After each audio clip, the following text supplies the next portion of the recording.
Einen schönen guten Abend wünsche ich euch zu einer neuen Runde Dark Souls 1 No Death Run Training. Ja, wie war denn euer Wochenend? Sagt mir es gern. Meins war eigentlich ganz gut.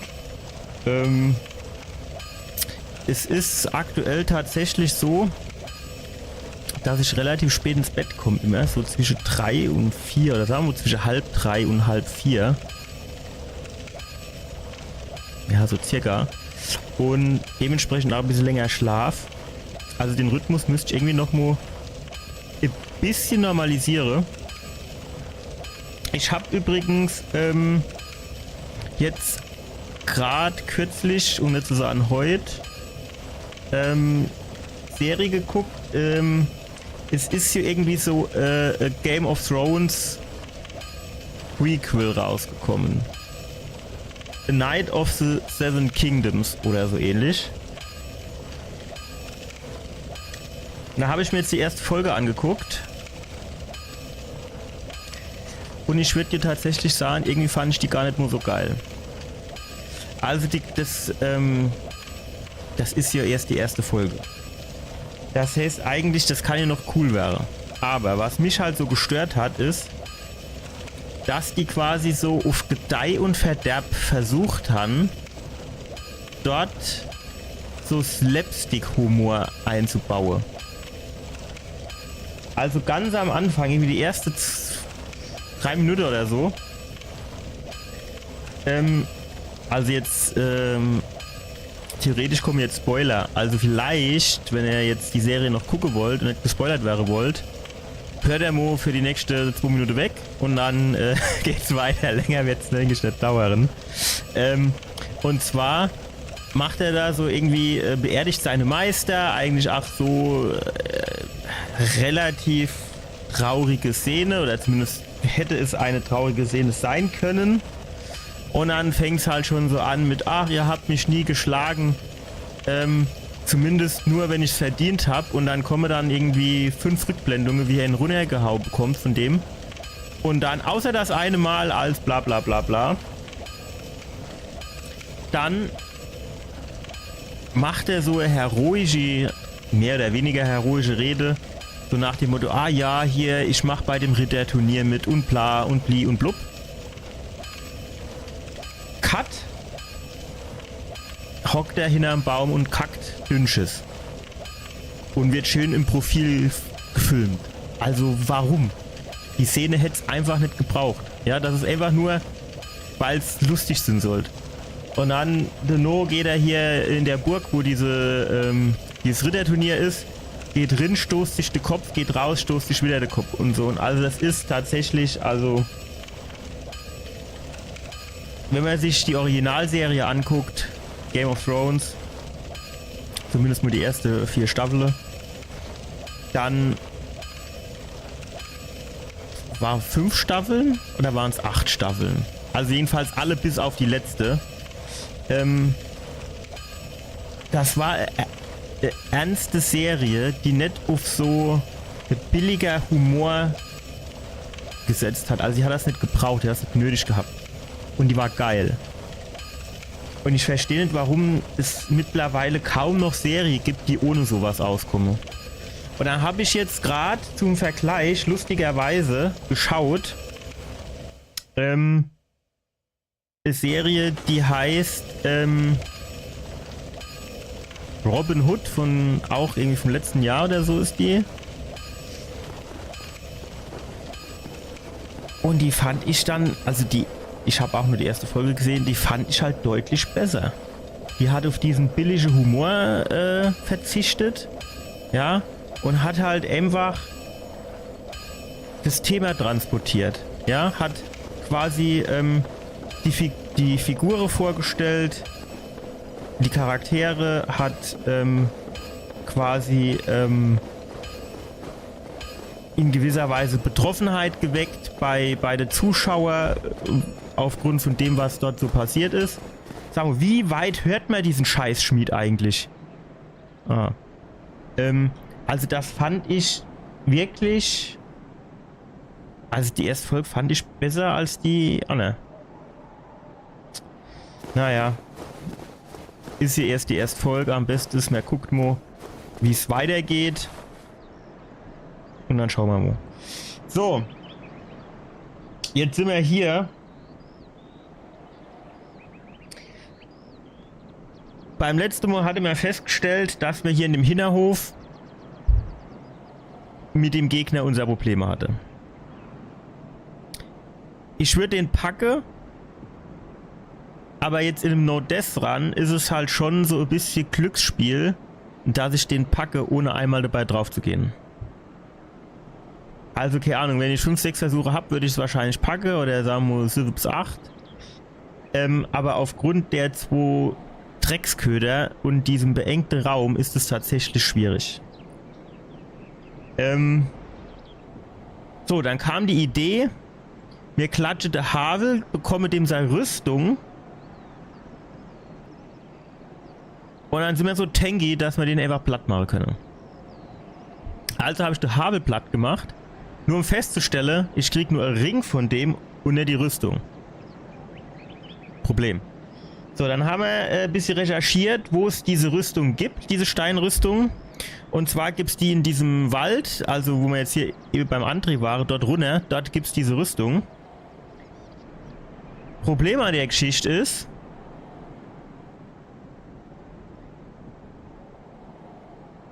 da muss ich ein Tor aufmachen und für dieses Tor muss ich das Siegel von Artorias beim André kaufen. Und dieses scheiß Siegel kostet 20.000 Seele. So, jetzt die Frage, wie komme ich an 20.000 Seele ran? Dort unten in dem Wald ist so dieser Bossgegner, dieser Schmetterling. Ich glaube, der ist machbar. Aber der gibt nur 10.000 Seele. Jetzt habe ich noch ein paar Seele zum Poppe. Genauer gesagt 3.000. Das hatte ich gemacht, um zu sehen, ich habe 3.000 Seele hier, die ich dafür benutzen kann. Und dann sind wir maximal bei 13.000, reicht also immer noch nicht. So, jetzt ist die Frage, was macht man? Dieser Hinterhof-Gangster, der ist optional. Glaube ich. Also es könnte sein, dass er irgendeinen Schlüssel droppt, den ich brauche, aber jetzt grundsätzlich verbaut der mir erstmal keinen Weg, den ich gehen kann. Und jetzt wäre quasi die Überlegung, ob ich nicht dort unten weitergehe in diese in dieses Areal hier ohne drunter irgendwie im Keller sozusagen und dort einfach weiterspiele, bis ich halt vielleicht ein bisschen mehr Seele habe. So, die nächste Überlegung, die jetzt war, wenn ich jetzt diesen No-Death Run mache, ob ich nicht dieses Schwert vom Drache mir organisiere. Drachenschwert oder wie das heißt, oder Drachenlangschwert oder ist auch egal. Nur du brauche ich 16 Stärke. Wenn wir jetzt mal in unsere Statistik reingucken, Status, dann haben wir jetzt gerade nur 14. Beweglichkeit 15. Jetzt gibt es 2 Möglichkeiten. Die erste Möglichkeit ist, wir nehmen eine andere Charakterklasse am Start direkt, wo man schon ein bisschen mehr Stärke haben. Oder wir müssen mehr in Stärke leveln.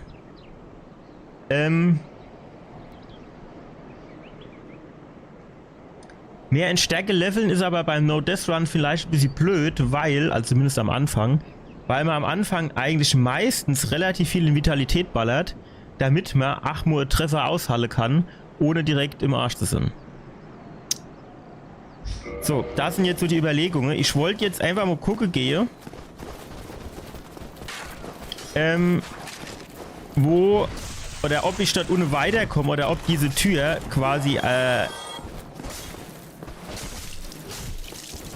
ob diese Tür abgesperrt ist und ich den Bossgegner hier drin doch zuerst machen müsste. Was tatsächlich sehr betrüblich wäre.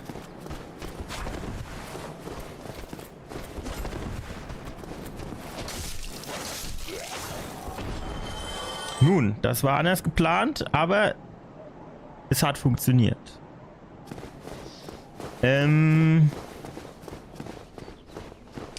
Gut, jetzt, wir können im Aufzug runter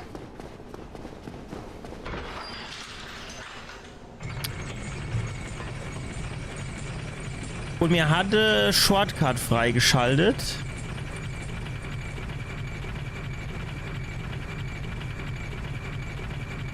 Ich meine, wenn ich am Feuerbandschrein dort die Treppe hochgehe, hinter den Langentgang, den Gang entlang, ja, heute läuft's, und dann hatte mir eine Tür aufgemacht und ich glaube, dort hinten ist die Abkürzung zu dem Areal, das ich hier jetzt gerade im Kopf habe.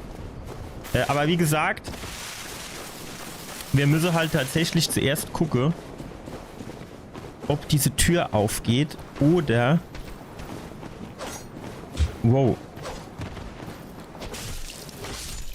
Oder ob ich nicht vielleicht vorher doch irgendwie noch einen Schlüssel brauche und ich den Schlüssel von dem Hinterhofgangster bekomme.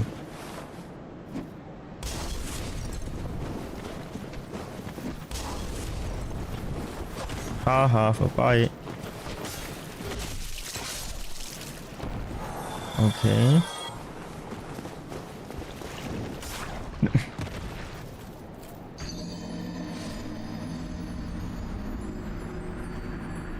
Und genau das, ihr Leute, ist das Problem, wenn man Gegner anvisiert. Genau das ist das Problem, wenn man Gegner anvisiert. Ach so, ich habe auch vergessen, hier mein Tool aufzumachen, für die Spielstände zu bekommen. Wie kriege ich denn das jetzt am geschicktesten auf?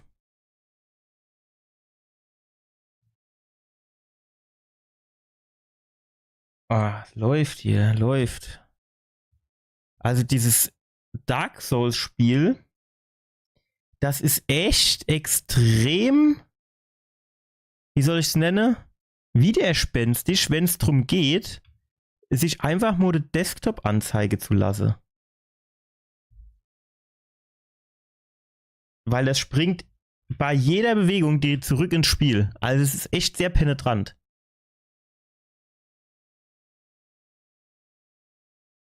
Souls Speedruns. Braucht lang zum Starten. Jetzt haben wir es. So, und jetzt packen wir das. Bezirk der Untoten vor Havel. Vor Gladiator. Dann ist quasi das Sinnvollste, mir lade hier die Stelle vor dem Gladiator. Und dann können wir nämlich einfach den Gang runtergehen. Die Gegner auf dem Weg, die müssten wir eigentlich schon gemacht haben. Und dann kann man gucken, ob man hin in diese Tür reinkommt. Also es könnte halt tatsächlich sein, dass dieser Typ hier in diesem Hinterhof einen Schlüssel droppt, den ich brauche, um hier reinzugehen. Aber...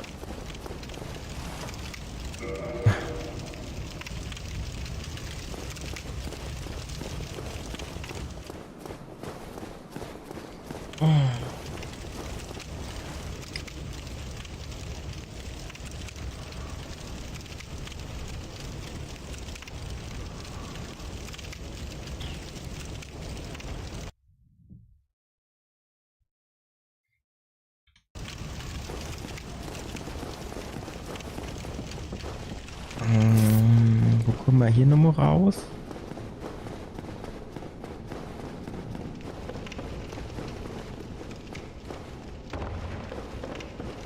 Ah, hier, ja, genau, ja. Ei, gut, dann, was machen eigentlich die Pfeile, die wir haben? Ah, ja, okay, die haben wir schon gekauft. Gut, wir haben jetzt 3000, ne? 3000 könnten wir noch poppen. Dann sind wir bei 6. 10.000 dazu. Wir sind bei 16.000. 20.000 brauchen wir für diesen Schlüssel.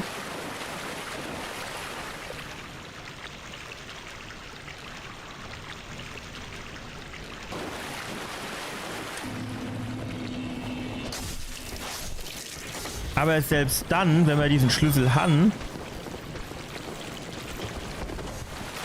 vielleicht noch zuerst mal die Ratten, ne, dass sie jetzt auch noch irgendwie meinen, sie könnte hier mitspielen.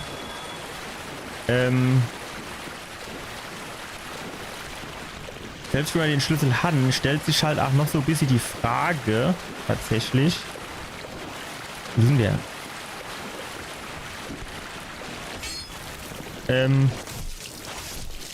Stellt sich auch noch so ein bisschen die Frage, ob man in diesem Gebiet überhaupt durchkomme, ohne dabei drauf zu gehen. Also das ist natürlich auch noch so eine Frage, die sich mir stellt.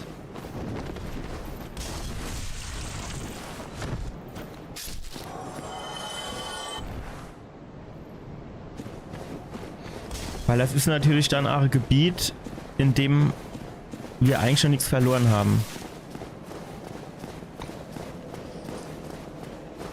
Alles ein bisschen schwierig.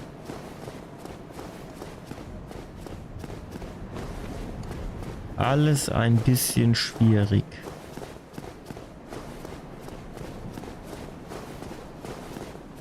Ich müsste mir vielleicht auch mal die Regeln nochmal angucken von diesem DLDU.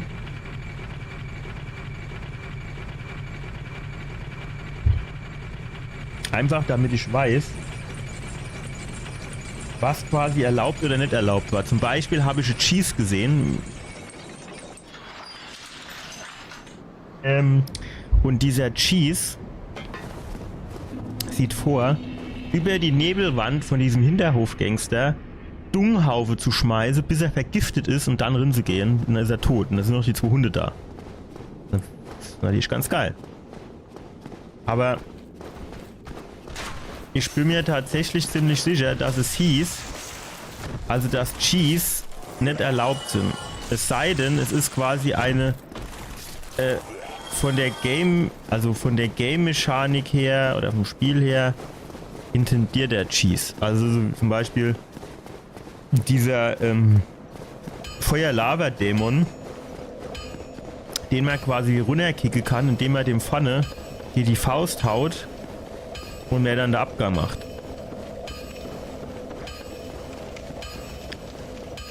Was wollte ich jetzt eigentlich hier machen? Ach so. Es ist natürlich auch so ein kleines bisschen, den, ne? Den packe ich halt auch nicht. Weil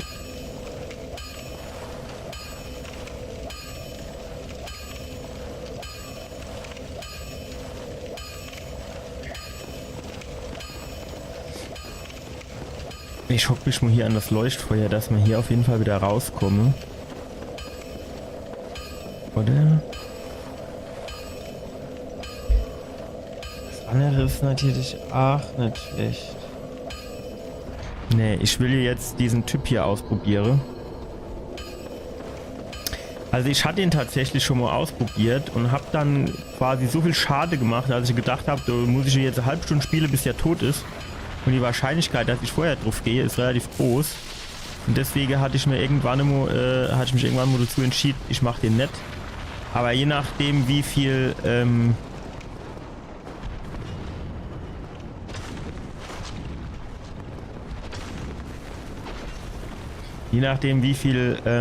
Seele der gäbe und ob man den nicht vielleicht doch packe.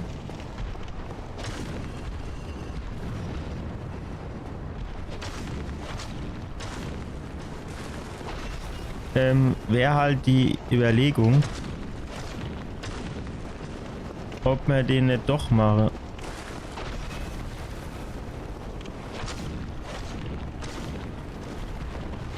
Also gerade finde ich, sieht er gar nicht mal so schwer aus.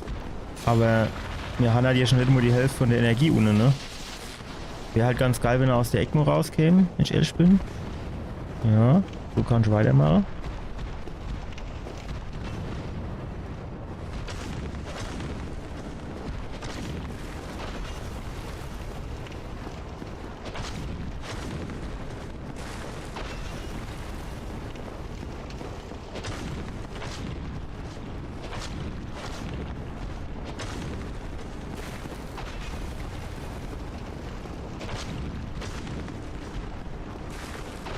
Wow.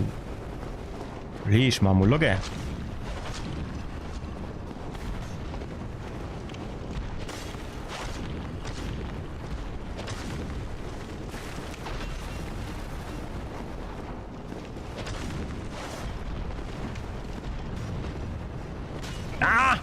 Auf den habe ich... Nein! Damit habe ich nicht gerechnet.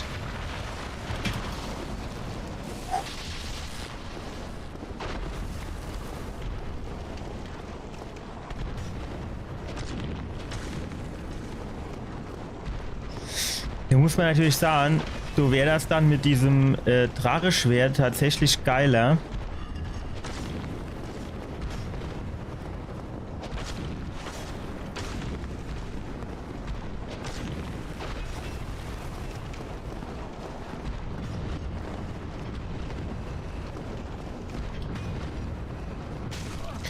Ey, dieser Rückschwinger.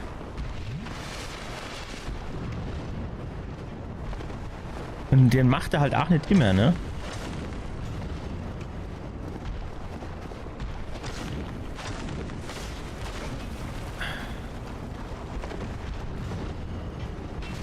Ey, ich bin gesprungen.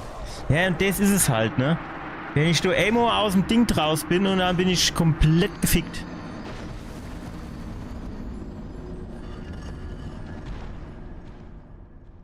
Backsteppe kann man nicht. Der hat halt so, ist die Frage, ob der jetzt sowas wie Hammer besser wäre, ne? Weil der hier so steinern ist. Habe ich aber nichts am Start. Das Einzige, was ich quasi noch im Angebot hätte, wäre die Hellebarde. Die ich so zweihändig führen muss. Und die ein bisschen behäbig ist. Aber ja, gut. So wäre dann tatsächlich das,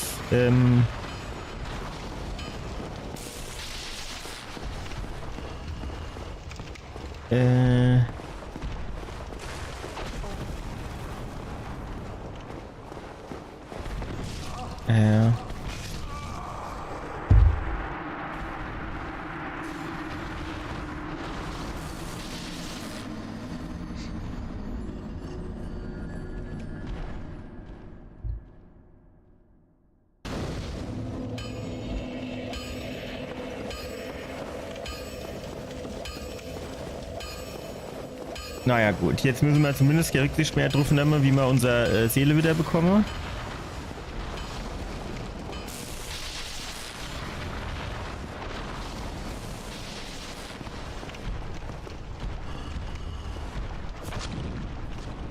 Ich will ja nicht sagen, aber jetzt so wirklich mehr Schade machst mit dem Ding du auch nicht, ne? Also um nicht zu sagen, du machst überhaupt nicht mehr Schade. Weil ich jetzt sagen, so um die 40 hatte ich mit dem Katana 8 gemacht. Und das ist hier vom Moveset her deutlich angenehmer als diese Hellebarde.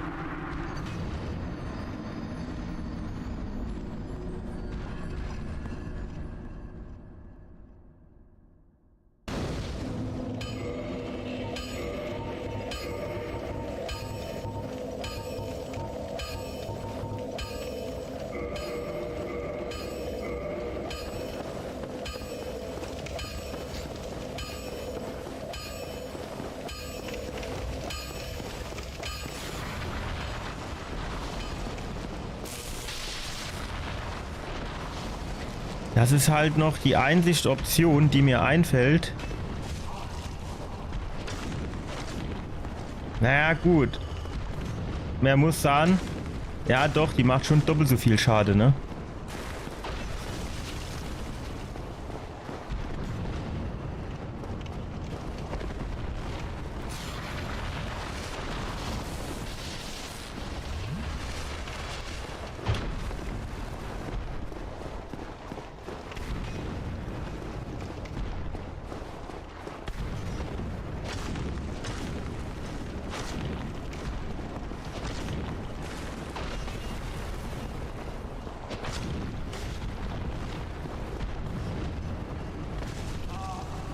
Diesen Rückschwinger, ne?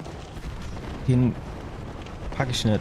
Also der ist so verzögert, dass ich du direkt immer die Arschkarte ziehe. Naja gut, in die Richtung kannst du weitermachen.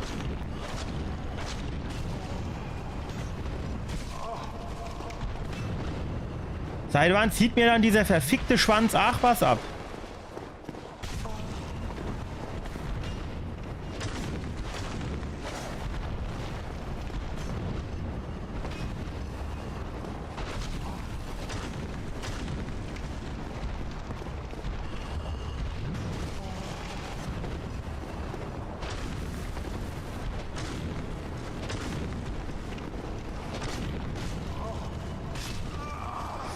Vor allem, wenn er mich einmal trifft, ne, dann bin ich also gestaggert. Und wenn er dann hinterher zieht, dann bin ich direkt im Arsch. Ich mache doch halt danach einfach zu wenig Schade. Das muss man halt einfach sagen, wie es ist, ne? Aber ja gut, ich finde, mit der helle Bade mache ich dann schon mehr Schade. Wenn ich das Ding hier ablege.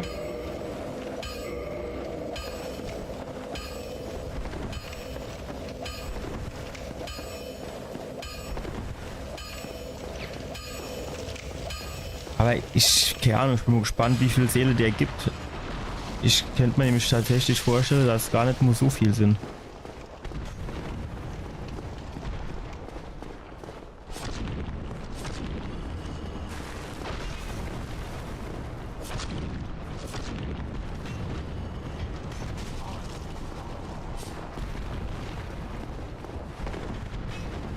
Diese Steine, die sind halt auch extrem dumm.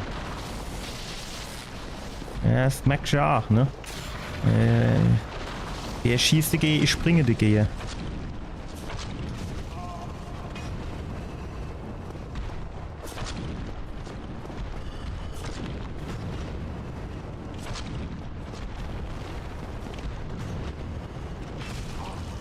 Ey, dieser verzögerte Rückschlag, der ist so nervig.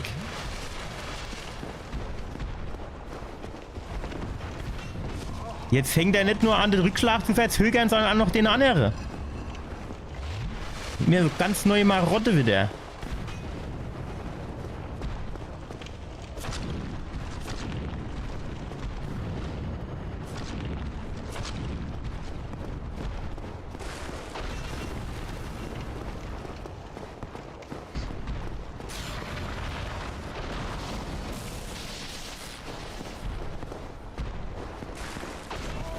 Ey, ich bin doch gesprungen. Ey, dieser verfickte Stein auf diesem...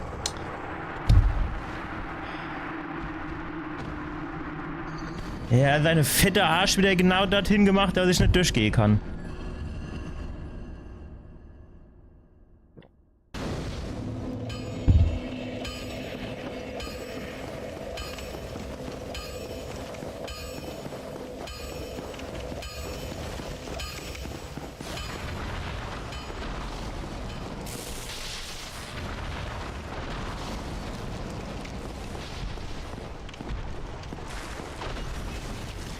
Ich verstehe nicht, warum ich hier jetzt getroffen wäre. Ich bin gesprungen, ich habe seinen Schlag gedodged.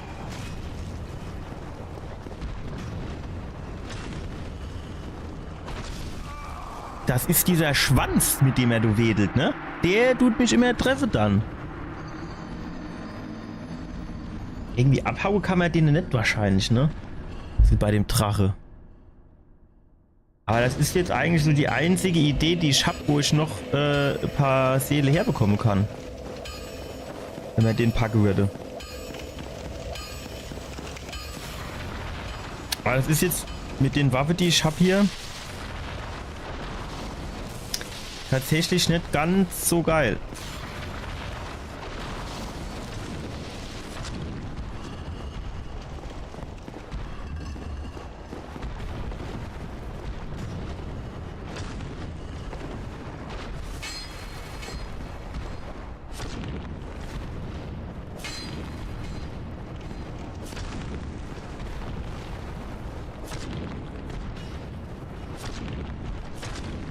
Wäre ich hier nicht getroffen?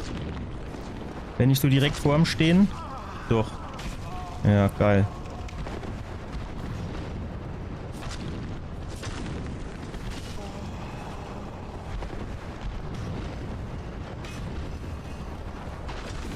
Ist halt komisch, weil er mich so sau oft nicht trifft, aber manchmal halt doch.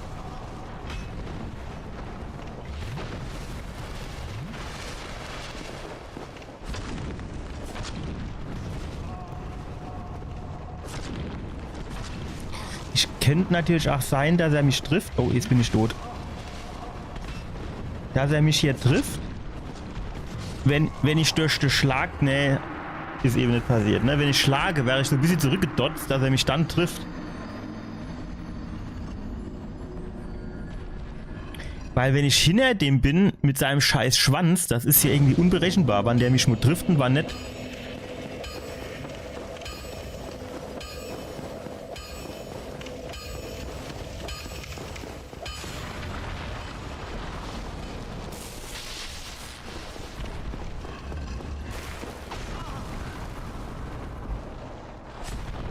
Ich sag mal so, ich hab schon auf Springe gedrückt, so ist nicht.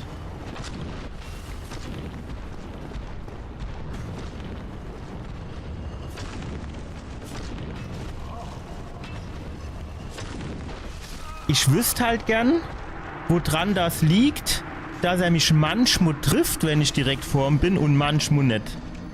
Das wüsste ich gern.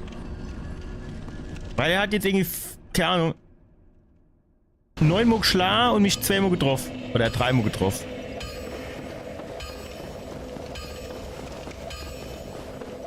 Und ich finde das auch komisch. Also wenn ich dieses Uchi-Katana habe, habe ich das Gefühl, trifft er mich viel seltener, wenn ich hinter dem bin mit seinem Schwanz, als wenn ich hier diese helle Bade habe.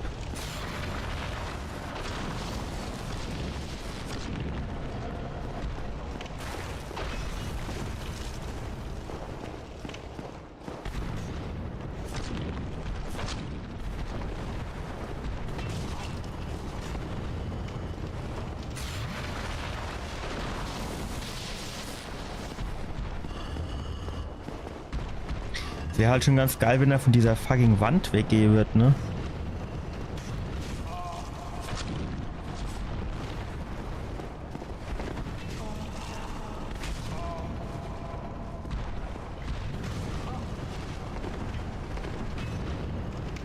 Phoenix, Flamme, geh weg!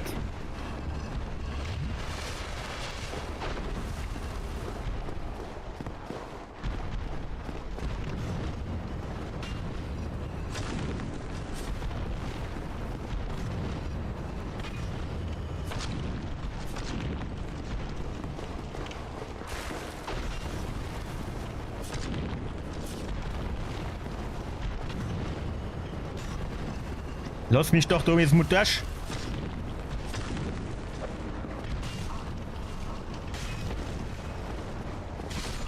Hä? Wie? Wie? Der haut nur vorne gegen die Wand und ich bin hinter dem und ich bin tot. Ach, hör doch auf.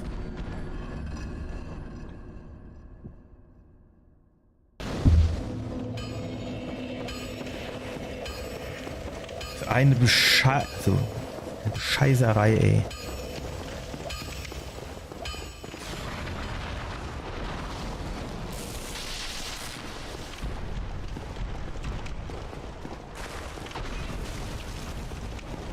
Du kannst halt auch nicht rollen, du springst, gehst einen Fuß und dann trifft er dich deswegen.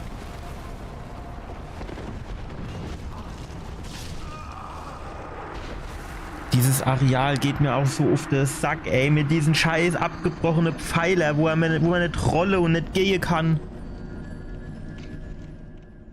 Da wünsche ich mir echt Elden Ring herbei, wo man springen konnte.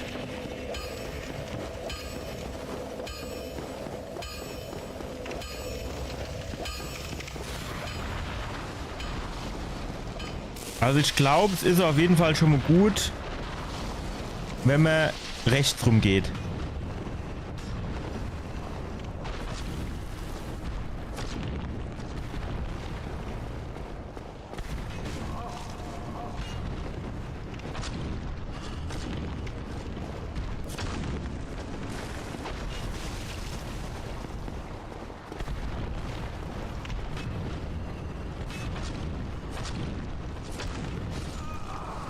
Das hat er auch wieder 3-mal gehauen und nicht einmal getroffen. Ich verstehe das nicht. Weil er macht hier immer den gleichen Schlag eigentlich. Ich will halt rechts rum, dass ich nicht an seinem rechten Bein hängen bleibe, wenn ich links rum gehe. Also auch wenn die mehr Schade macht, irgendwie, ich fühle mich, glaube ich, mit dem Uchi-Katana sicherer.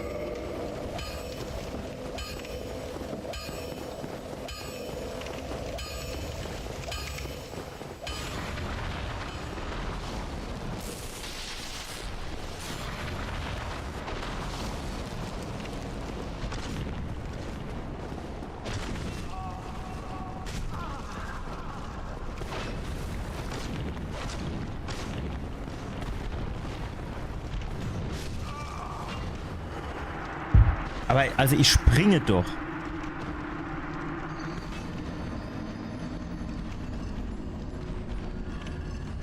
Ich rolle doch, ich dodge doch den Schlag. Warum trifft er mich denn trotzdem?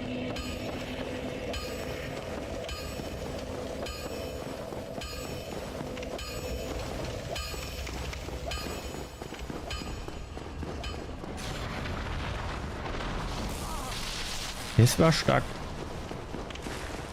Und warum war es stark, ne? Weil auf dem Boden wieder so scheiß Trümmerhaufen geleert, wo genau klar war, okay, wenn ich jetzt weiterlaufe, komme ich dort sowieso nicht lang.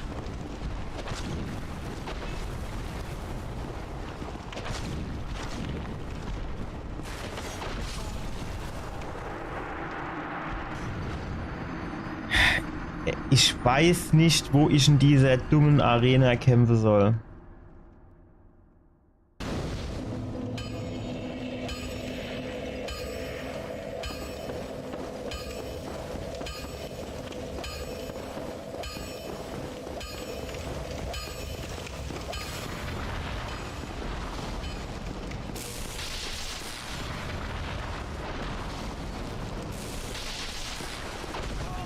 Ja, ich fand schon auf Springen gedrückt, ne? Hat er wieder super reagiert. Jetzt tut er wieder auf diesem scheiß Ding da hocke, wo man super drum rumlaufen und springen kann.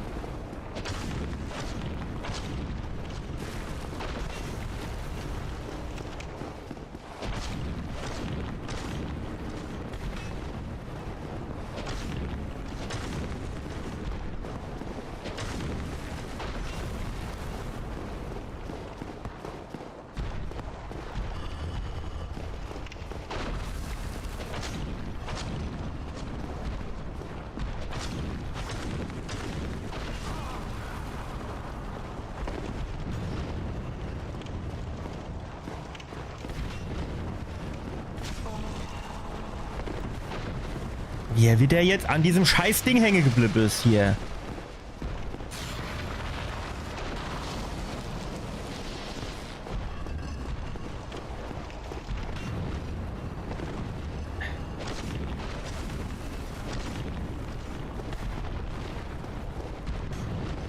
Ich seh nix.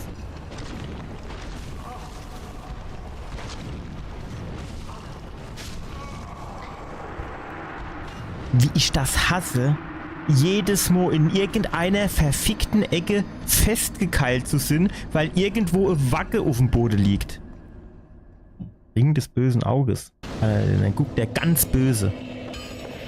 Also, was für Idee mir jetzt theoretisch noch gekommen ist, was man theoretisch noch machen könnte, ist zum College zu gehen und zu sagen, welche was, ist doch so lieb, ist doch bestimmt bereit, gegen Seeleneinsatz mein Schwert aufzuleveln.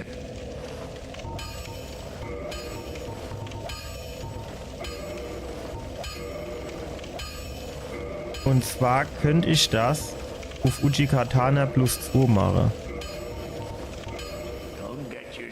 Dann würde man hier zumindest schon mehr... Kannst du die Waffe jetzt bitte beidhändig nehmen? Danke. Dann würde man zu wenigstens ein bisschen mehr Schade machen, würde ich sagen.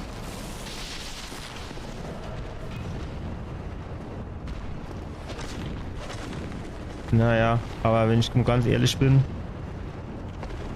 Kannst du mir deine dumme Hand wegmachen? So extrem viel Schade ist es halt nicht, ne?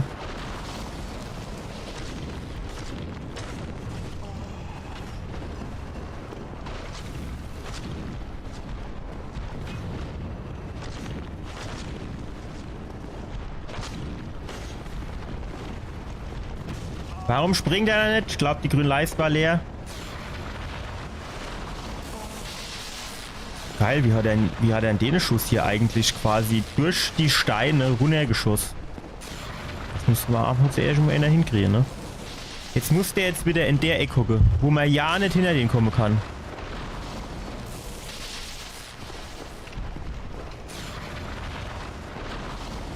Kannst du noch was anderes? Oder ist das jetzt quasi...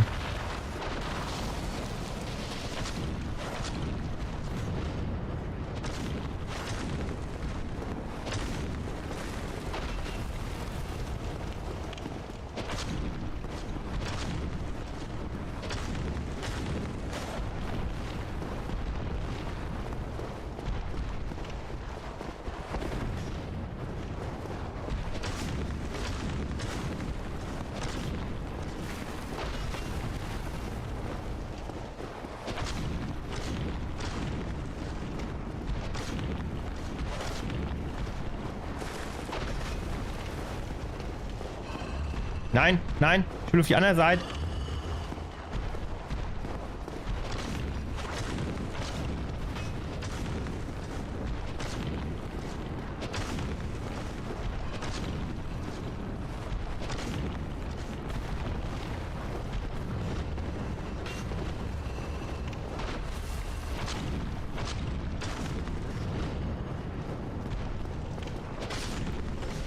So, wie viel gibt der?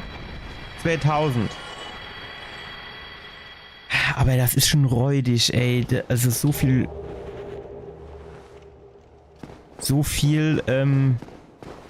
Also das Risiko ist schon groß, dass er mich kaputt schwadet.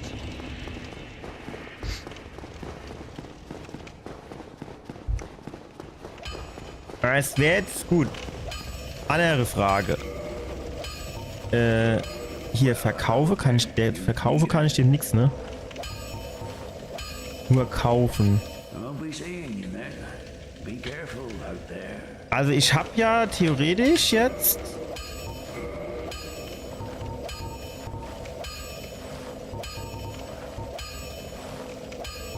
Steiger die Macht des Estus Plague. Das ist natürlich schon mal ganz geil.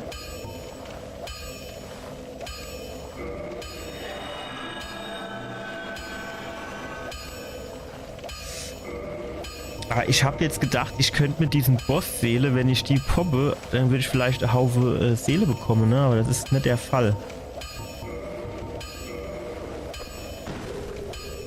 Scheiße.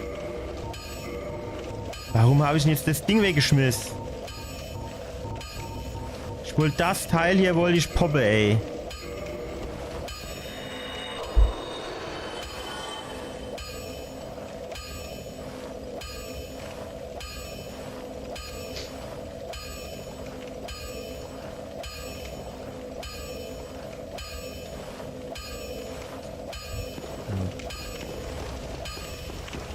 Ach so.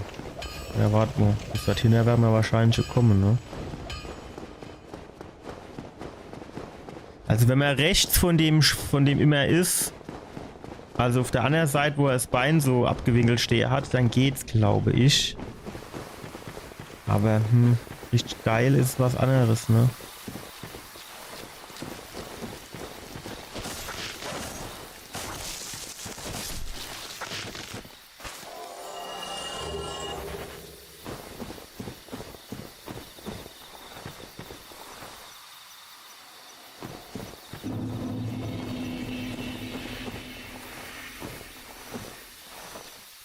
Also das Ding ist halt so ein bisschen...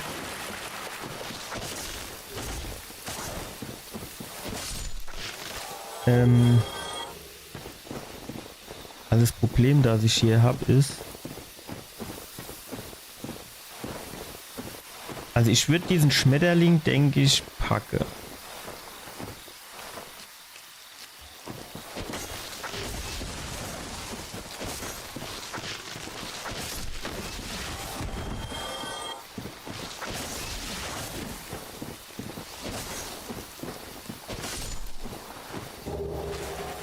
Aber ich müsste mir den jetzt halt zuerst mal angucken. Und dann fehle uns halt immer noch eine ganze Haufe Seele.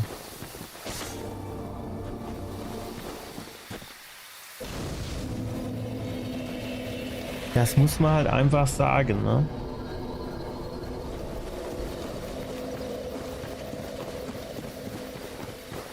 $10.000 gibt es.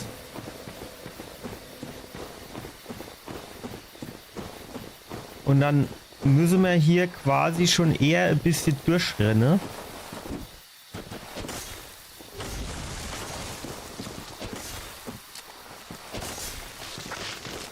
Ne, komm du mal raus. Nicht, dass ich die auf einmal hier irgendwie alle aufwecke. Ich sehe nichts. Und die dann alle irgendwie Akku auf mich haben.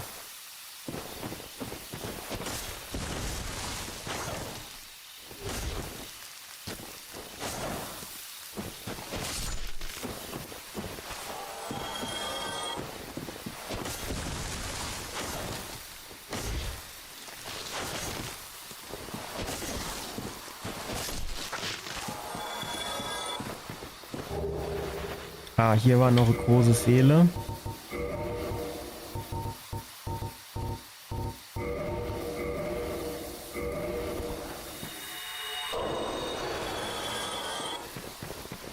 Gut, wir sind mit 3000 gestartet. Hier sind 4,5. Dann würde ja gar nicht mehr so viel fehlen, um dieses Astorias-Wappen zu bekommen, ne?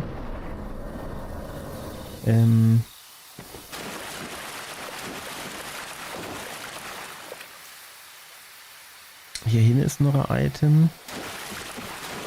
Wir müssen hier halt ziemlich durchflitzen. Weil wir da halt die ganze Type hier echt noch keine Chance haben.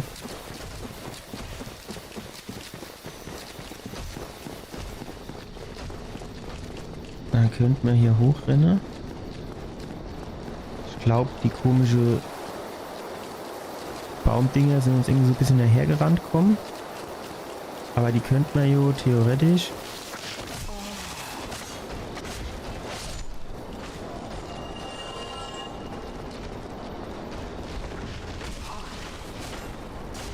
Warum muss ich eigentlich jedes Mal einen Schlag kassieren? Ne, die brauchst nicht. Können schön wegbleiben, die ich sagen, ne?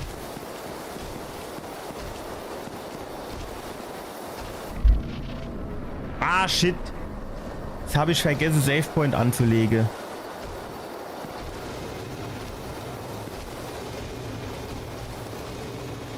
Ah, ich weiß gar nicht mehr so genau, was es jetzt nochmal, also was das Teil nochmal genau macht, so, ne? Das gibt irgendwie so Bälle schieße. Und dann ab und zu kommst du näher, aber manchmal schießt ach so andere komische Sache. Also so richtiger komischer Strahl.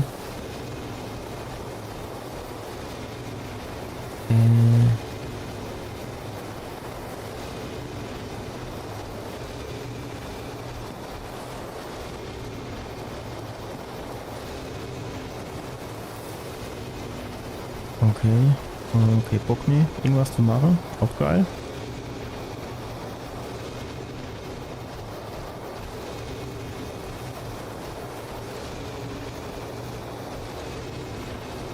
Ja, muss ja auch nicht. Ah jo, zuerst macht's gar nichts und dann zwei hintereinander.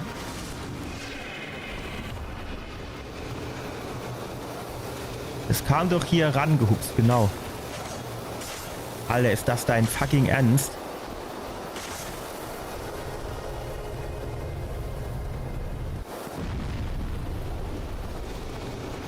Ist das dein fucking Ernst, dass das quasi die Menge an Schade ist, die ich hier mache?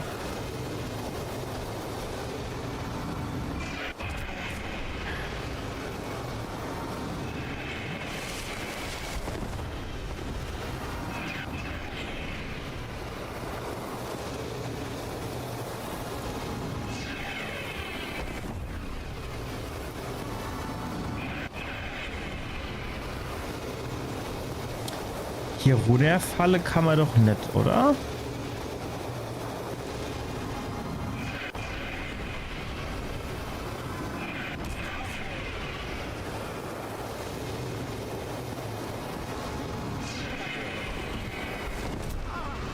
Jetzt gesehen, wie das wieder mir hinterher geflogen ist.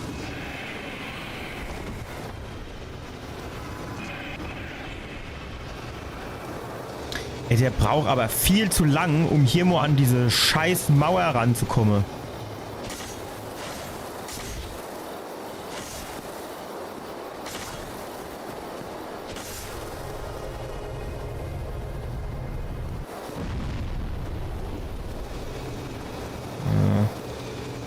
Geil ist auch nicht, ne?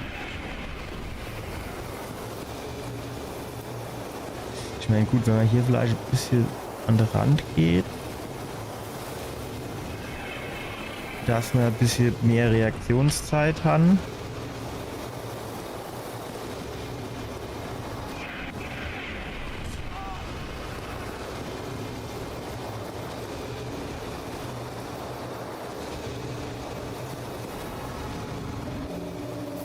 Genau, diesen Strahl habe ich gemeint. So konnte man sich aber auch glaube ich, auch irgendwo hinstellen, um nicht abzunibbeln. Ich weiß aber nicht mehr wo.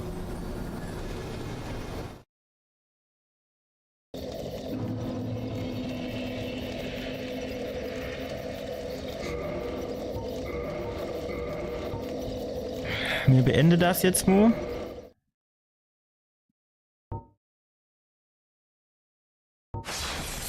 Weil mich würde jetzt interessieren,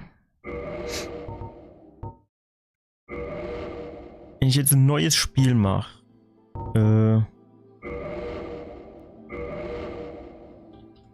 Test.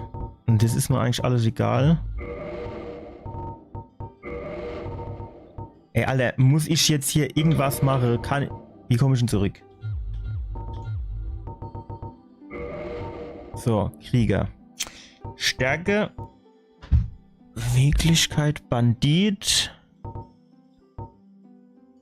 Pyromant, Kleriker.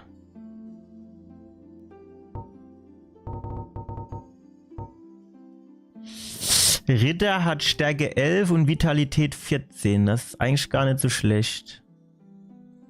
Ich hatte, glaube ich, Dieb genommen. Er hat schon einen relativ hohen Beweglichkeitswert. Weil ich gedacht habe, ich würde vielleicht Beweglichkeitswaffe spielen. Aber jetzt wäre es hier vielleicht ganz clever,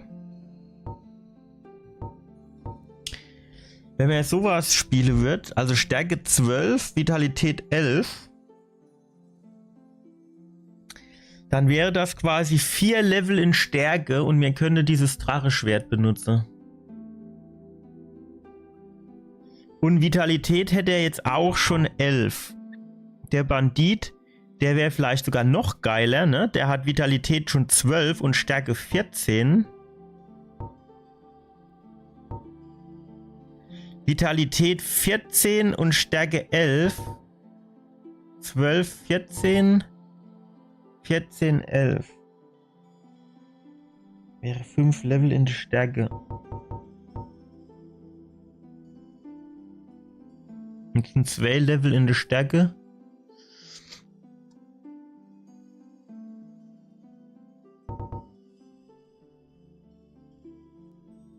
Ja. Du wärst vielleicht echt am besten. Und dann nimmt man hier quasi den Generalschlüssel mit.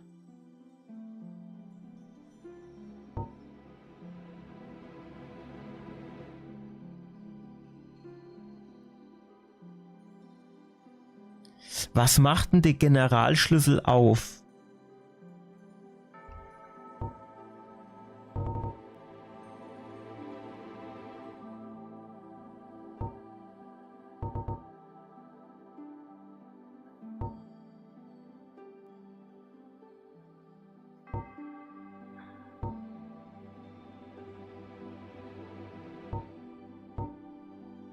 Weil dann...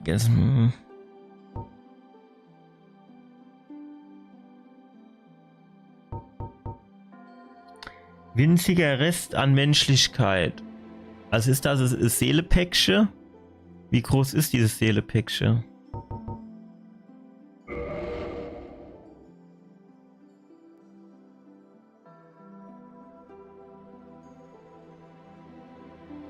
Also ich würde jetzt quasi echt überlegen, quasi dann mit einem neuen Charakter zu spielen, der schon ein bisschen mehr Stärke und Kram hat, um dann bei dem Drache das Dracheschwert zu bekommen, weil das relativ viel Schade macht. Und das wird, glaube ich, das eine oder andere tatsächlich ein bisschen vereinfachen.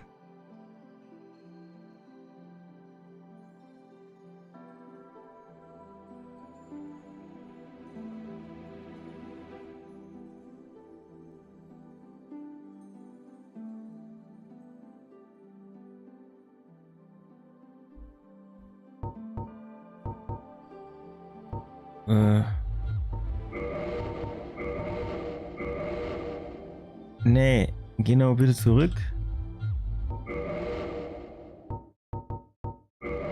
Wie heißt denn der Shit? Guck mal, ich kann die immer gleich nehmen, also nenne. neues Spiel.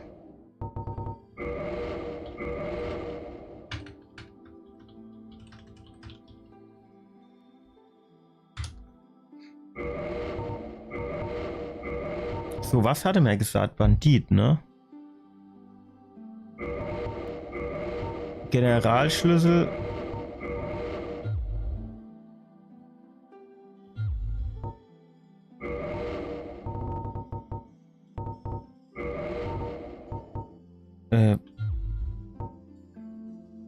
Warum kann ich hier nicht annehmen drücke? Doch jetzt.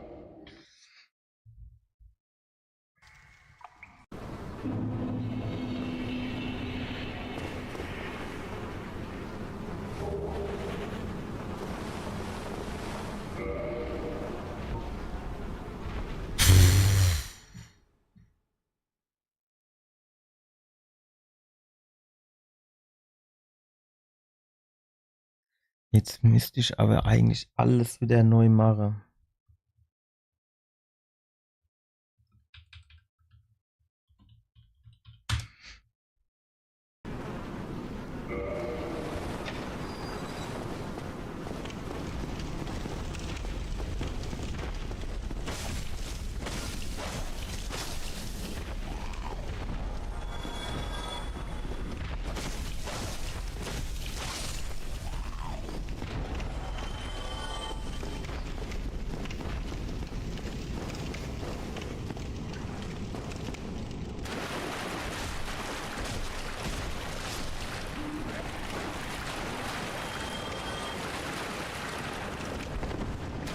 Ich frage mich gerade so ein bisschen, ob diese Dunkelheit hier, also nee, ich habe festgestellt, dass hier sehr dunkel ist, aber ich habe mich gefragt, ob der irgendwie gefühlt mehr Schade macht.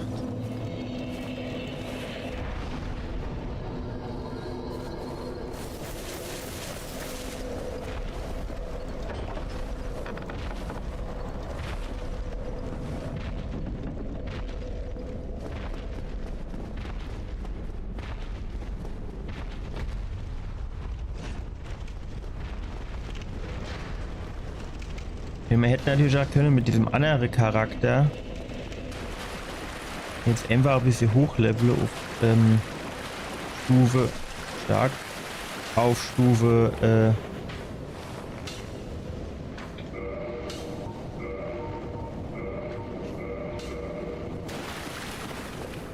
16 und bei diesem Drache uns das Ding hole.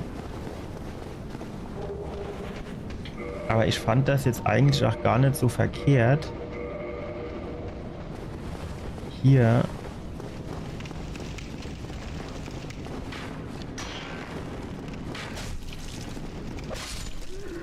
stark Schlag. Ganz geil. Ich fand das jetzt eigentlich aber gar nicht so verkehrt.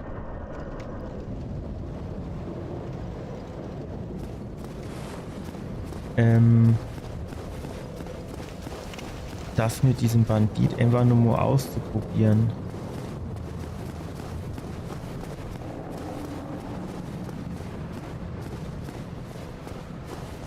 Ich meine, gut, gefühlt ist halt die Ausdauer natürlich auch relativ schnell fort. So, jetzt haben wir das Shortcut aufgemacht.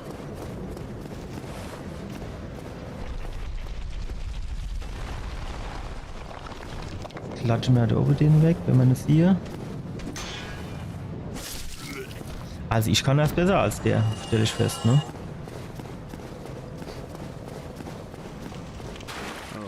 So, gib mir alles, was du hast, inklusive dein Leben.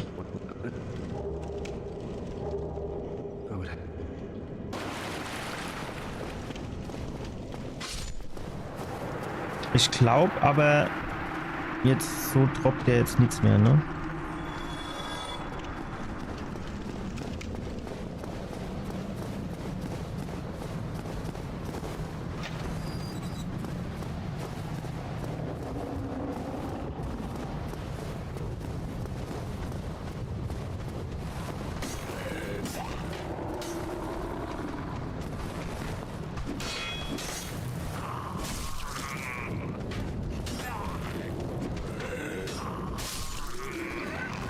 ist halt schon eigentlich schon irgendwie ein bisschen geiler gefühlt mit diesem Bandit hier. Der zeppt schon mehr rein.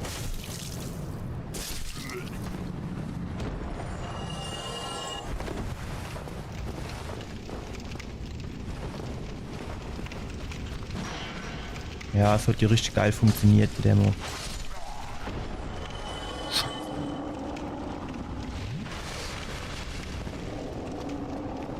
So, jetzt legen wir hier das Safe Game an.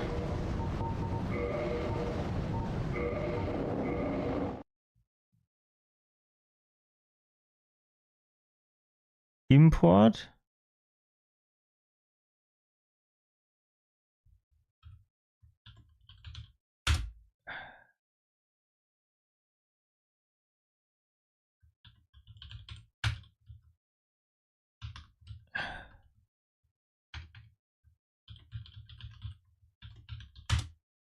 So.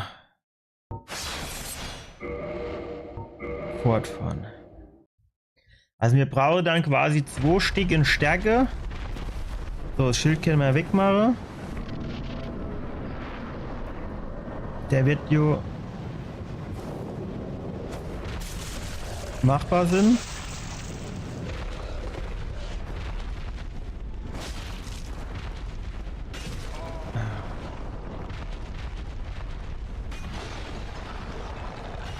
Ich sehe nichts. Ich würde gern hinten gehen, wenn ich ehrlich bin.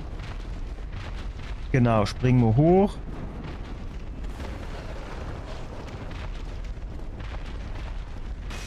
Hey, lass mich doch bitte mal hinter dich.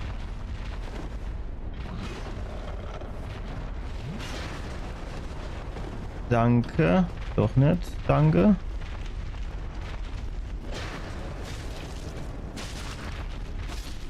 So.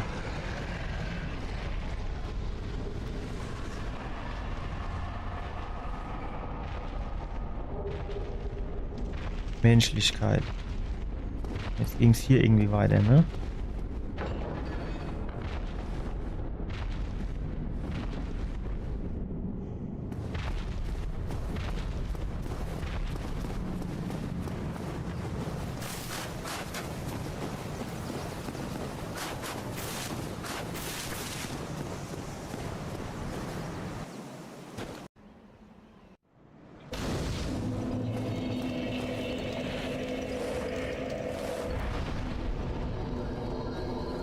Ah, warte, jetzt können wir, glaube ich, auch aufleveln, oder?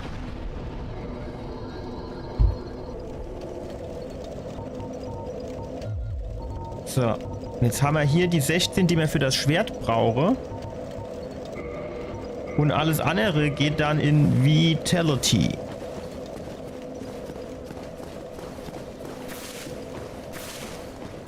So, und jetzt gehen wir hier spaßeshalber noch hier runter und sammle uns diese Seelenpäckchen ein, die da ohne so rumliegen. Die können wir dann nämlich für nachher gebrauchen.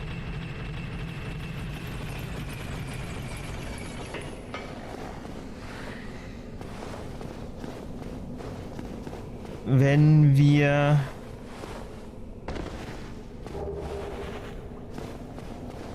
diesen Asturias Wappen haben wollen. Geil. Ja.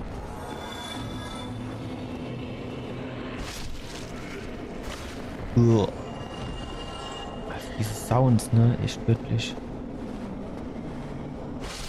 Wow, wow. Ey, der ist schon... Also du rutscht mir dann schon direkt irgendwie das Herz in die Hose, wenn ich ehrlich bin. Hoppala. Und hierfür ist der Generalschlüssel.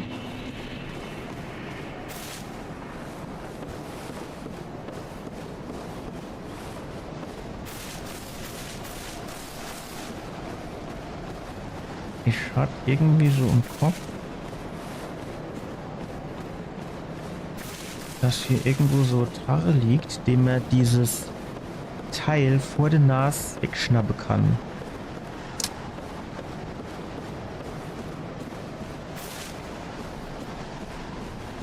Also ich weiß nicht mehr, was es war, ob das das Seelepäckchen war, ob das Waff war, aber ich meine, man konnte sich quasi holen, ohne dass er wach wird.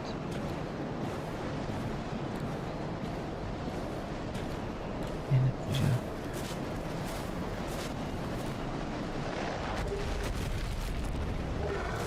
Nein, konnte man nicht.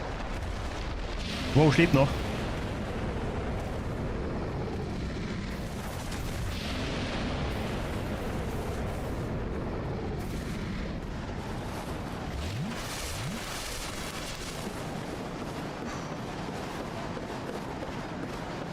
Jetzt wäre die Frage, dieses Asturias Schwert, kann das was? Also ich formuliere es nur so. Ich habe aktuell noch starke Zweifel daran, dass sich dieses Risiko lohnt. Wenn ich ehrlich bin. So, jetzt sind wir hier doch relativ safe.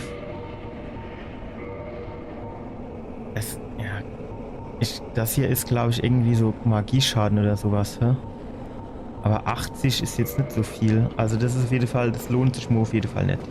Das ist doch schon mal gut, das zu wissen. Ja, weil dann brauchen wir das Risiko schon mal nicht inzugehen.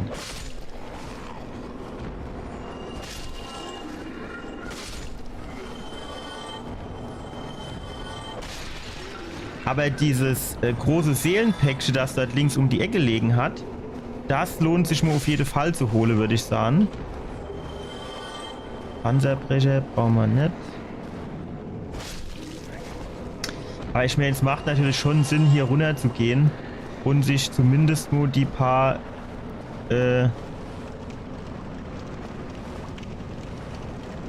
Rune hier noch Seele hier noch abzuholen.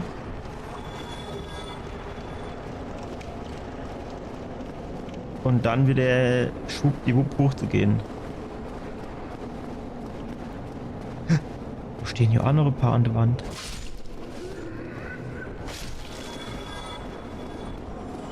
Hä? Bin ich doch nicht schon Mutterschgang? Jo Ding.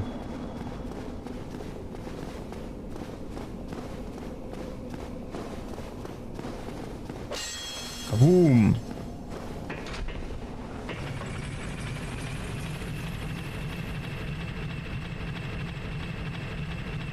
Ich hab natürlich, das ist natürlich, ach, hier Parry-Schild, was ich hier hab, ne? Das ist zum Parry halt, glaube ich, tatsächlich nicht so geil. Ich weiß jetzt nicht so genau, ob das irgendwie das gleiche... Ne, bei dem anderen, da hatte ich so ganz kleines Schild, ne? Das war irgendwie zum Parry besser geeignet. Erstes Flakon-Verstärker habe ich noch nichts. Ja. Na gut, dann lassen wir es.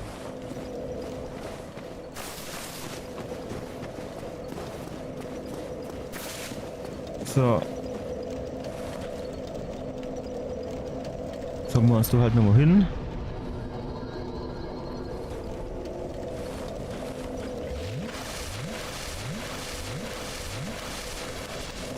Zocken wir uns nochmal hin. Okay. Dann machen wir die auf 0.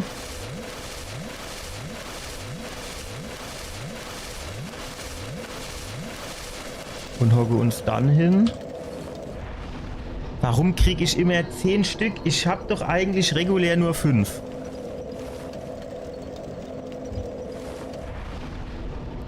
Nee, ich will's.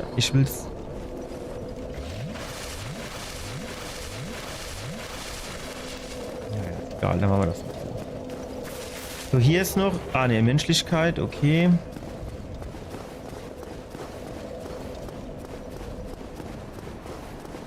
Hier war irgendwo auch noch so Kiste am Start. Ich weiß nicht so genau wo. Brandbomben, so war nicht verkehrt. Brauchen wir noch.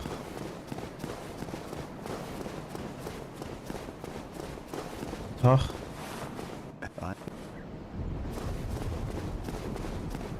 So, hier oben geht es hier noch nicht weiter, ne?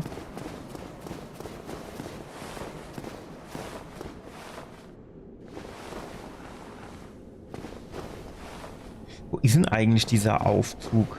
Also das ist hier so ein Aufzug, ne? Wenn der eine runter geht, geht der andere hoch und umgekehrt. Oh fuck, was bin ich denn jetzt? Hm.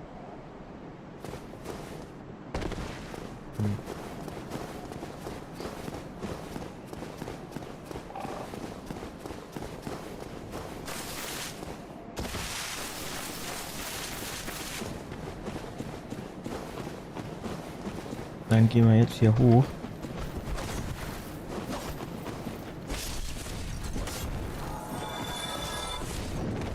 Ja, fall nur runter, wenn du schon dabei bist.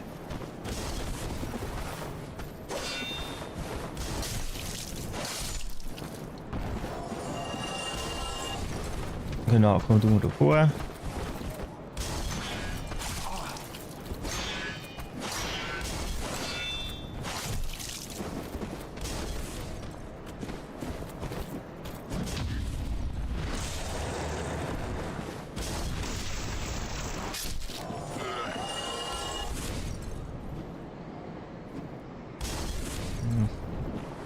Wenn ich jetzt so ganz ehrlich bin, ist mir das fast ein bisschen riskant, jetzt hier unten das Teil inzusammeln.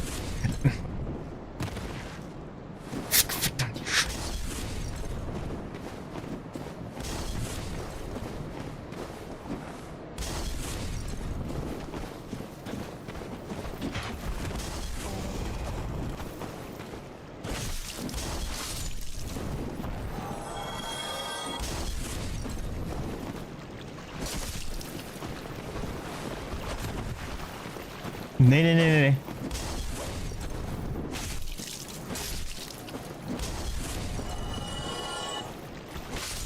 So. Easy. Jetzt gehen wir runter, den Scheiß insammeln. Das ist halt so dumm, weil hier alles auf der ein und selben Taste liegt, ne?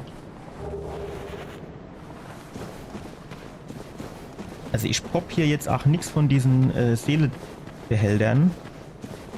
Einfach, weil ich glaube,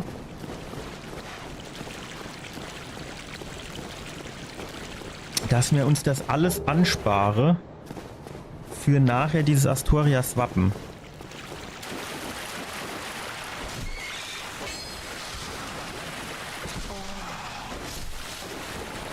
Also hier ist, das muss ich tatsächlich sagen, du ist es mit dieser Axt natürlich nicht so geil in so einem engen Gang.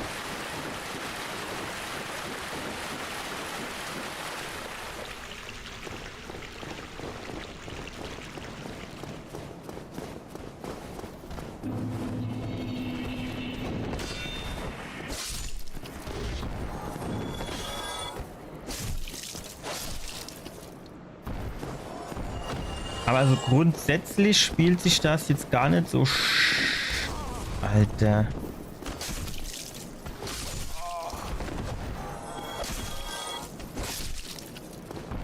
Spielt sich das jetzt gar nicht so scheiße mit dieser Axt.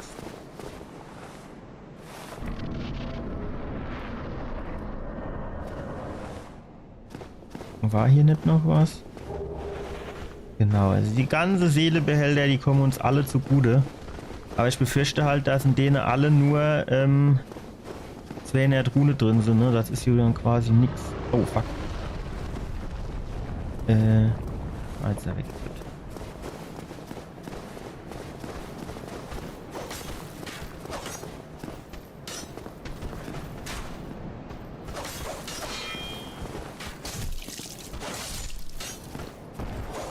Jawohl, stark.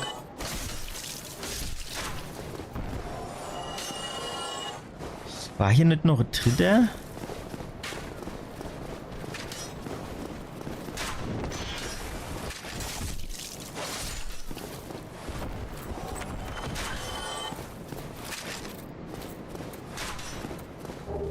Okay, Holzschild brauchen wir natürlich nicht unbedingt. Alter, jetzt zappelst du da rum, hä?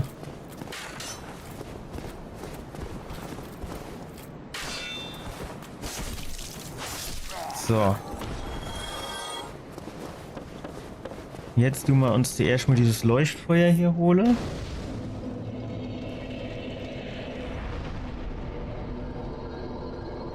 Und jetzt geht erstmal abbrechen. Und jetzt geht erstmal alles in Vitalität.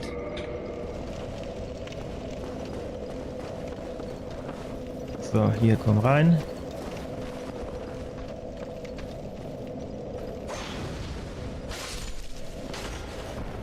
Was schockt mich hier noch mal hin? Weil ich würde hier tatsächlich nur a Safe Game anlegen wolle.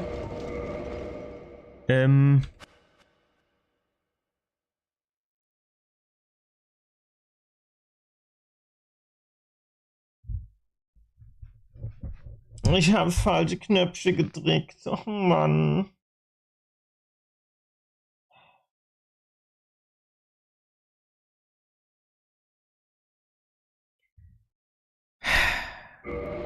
Das tut so weh. Statt Import habe ich Laden gedrückt. Ey, es kotzt mich gerade schon wieder so an, ey. Ohne Scheiß. Warum bin ich so dumm?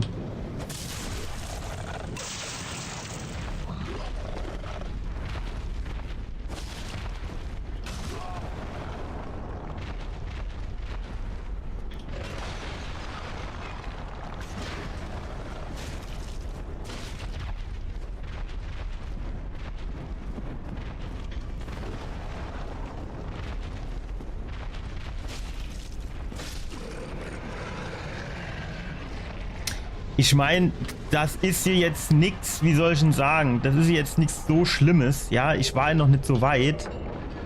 Das hat jetzt 10 Minuten gedauert oder so, aber es ist trotzdem ärgerlich.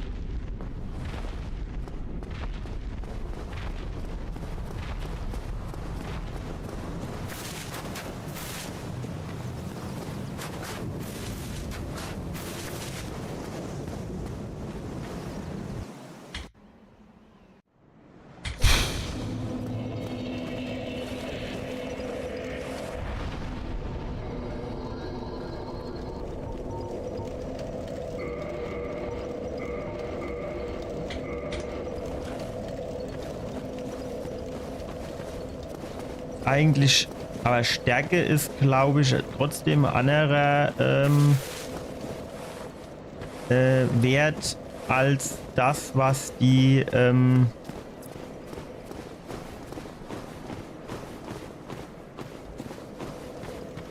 hier, als das, was diese Gewicht, also Gewicht, was du so mitnehmen kannst und was du tragen kannst, macht, ne? Das ist nur ein anderer Wert, ne?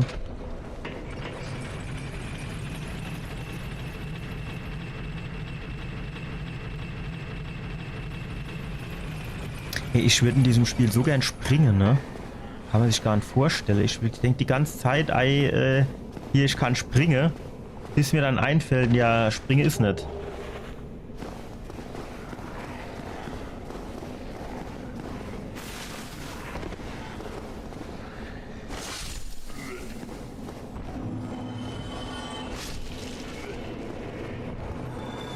So, jetzt gehen wir hoch.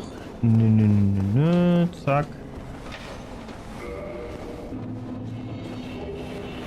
Oder sind die weiter an diesem Drache vorbeigeschlichen?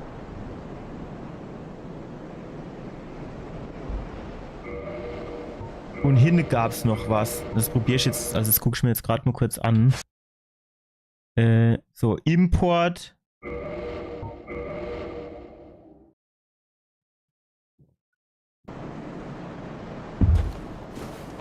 Weil ich meine, wirklich,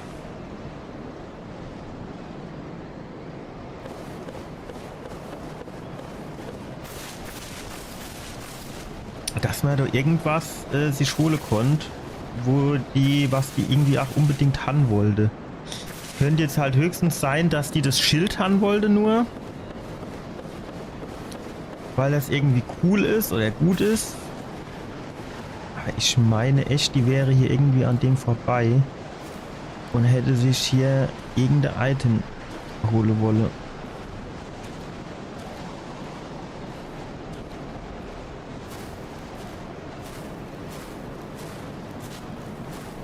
Vielleicht das Item hier.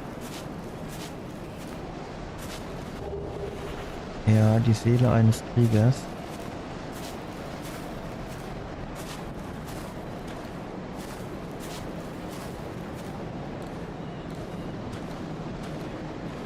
Nicht umdrehen, nicht umgucken. Ich so wie die kleinen Kinder, ne, wenn die denken dann immer, okay, wenn ich nicht, also wenn ich den nicht sehe und dann sieht der mich auch nicht, so irgendwie. Weil ich da nur unter dem Bett verstecke oder sowas. Aber ja. Also es wäre jetzt halt irgendwie geil, wenn man irgendwie irgendwo gucken könnt, wie viel Seelen das dann im Einzelnen gibt, ne? Das wäre halt echt cool. Aber keine Ahnung. Also beim André geht sie schon monett.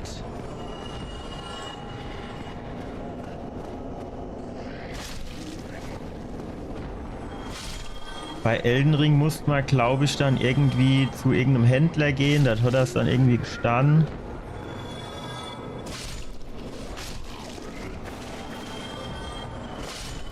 Aber das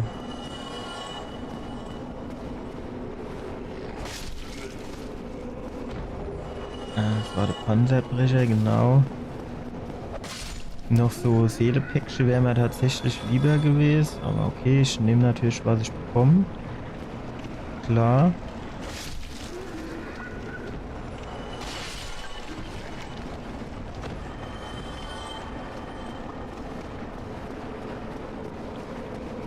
So, hier unten ist jetzt erstmal alles, würde ich sagen,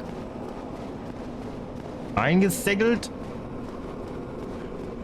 auf ein neues.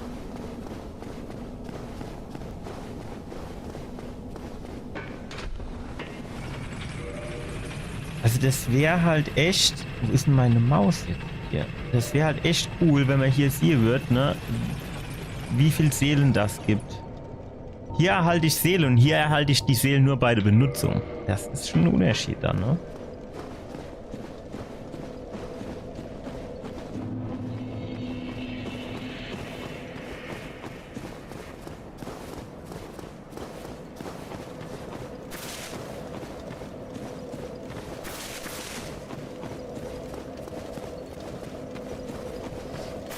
So. Jetzt gucke ich hier mal noch. Da war ja auch noch irgendwo so ein paar Seelger. Hier hinten war irgendwie Feuerbömmsche. Können wir natürlich gebrauchen, ist ganz klar. Und was ich auch vergessen habe, ist, hier runter zu gehen. Zu den Skelette und dort die Seelenpäckchen zu holen.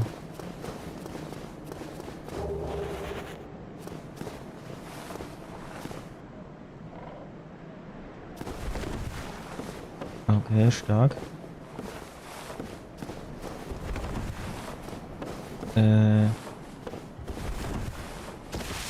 Ich wollte gerade schon kurz sagen, shit, ich komme hier nämlich raus, aber wir haben es noch mal geregelt bekommen.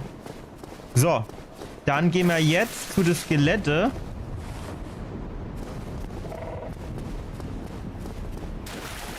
Ja, stark.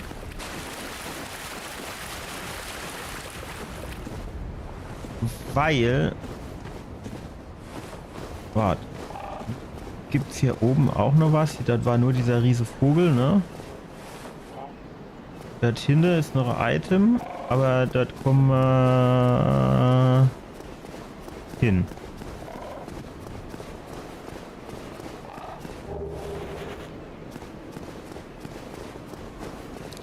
Hier guck mal, da unten ist eine Kiste, ne? Aber die ist halt leer. Das ist natürlich ungünstig für unser Vorhaben.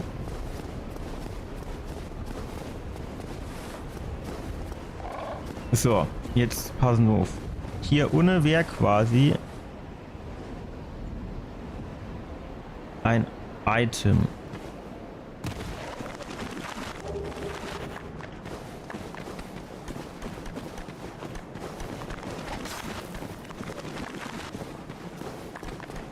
Hier ist noch ein Item.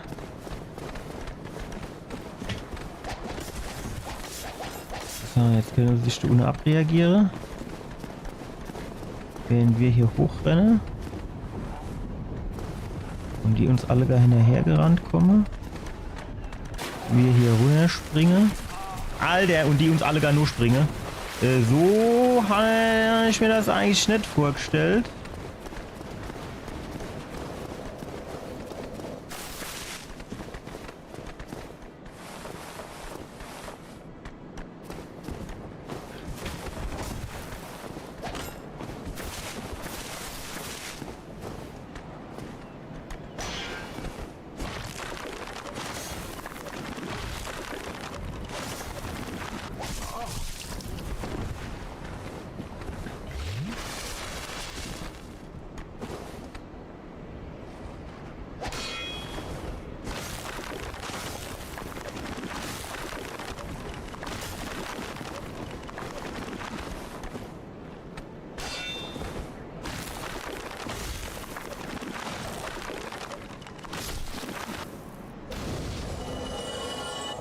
So, jetzt können wir nämlich am Leuchtfeuer rasten. So, und jetzt tun wir hier. Ach, du brauchst mal kein Safe Game. So. Jetzt gehen wir dann wieder hier hoch, nachdem wir hier alle Seelepäckchen und so eingesammelt haben. Mache die Anzahl unserer Flakons auf die uns zustehende Menge.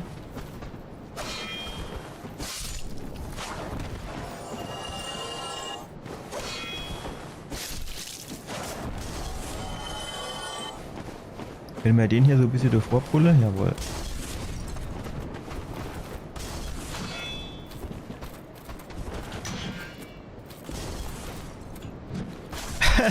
Warum bin ich so dumm immer?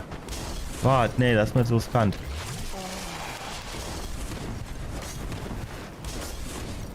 Ach, dann stirbst du jetzt halt so. Herrgott, noch im Mo. So.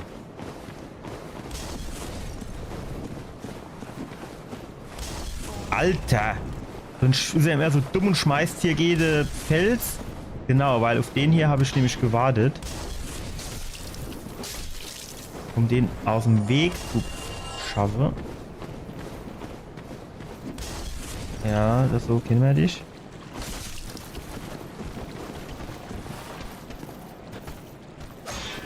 Okay.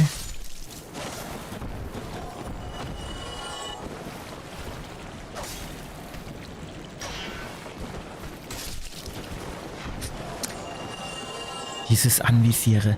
Und dass er 180-Grad-Drehung macht, wenn er keiner zum Anvisierer hat, das ist das Dümmste, was du machen kannst.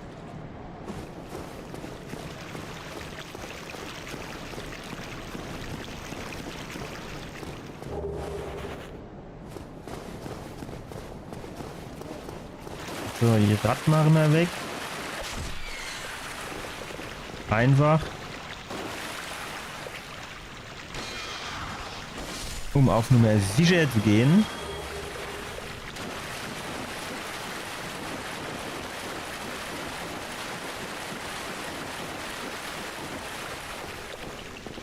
So, gehen wir wieder nuff. Dann sind wir doch schon wieder das, wo wir an wollen.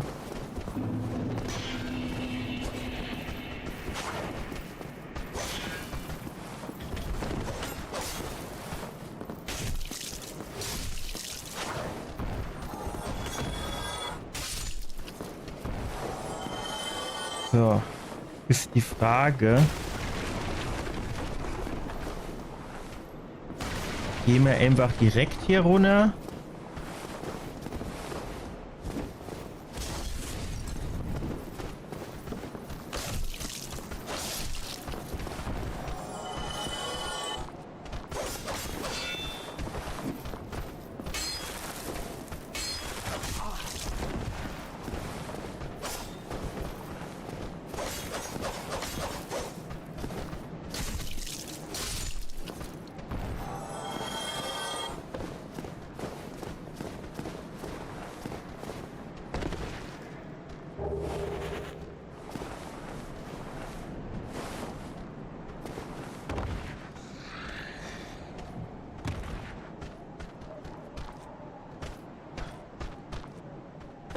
Wer frickelt denn hier so rum?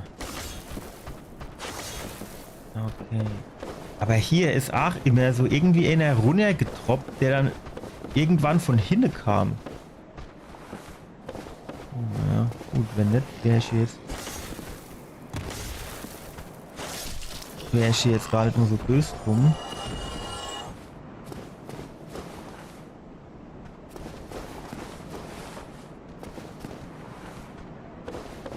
Ist hier nicht eben einer reingelaufen?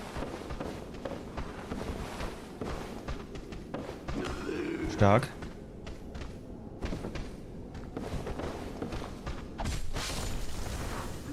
Stärker.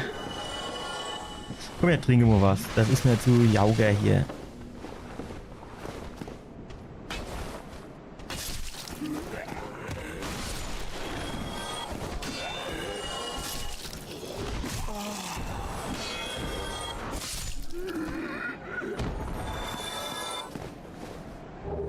Abfall. Ja, geil. Den brauchen wir, ne? Klar.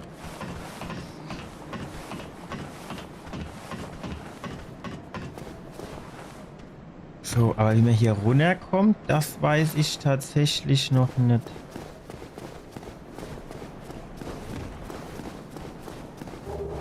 Menschlichkeit. Gut.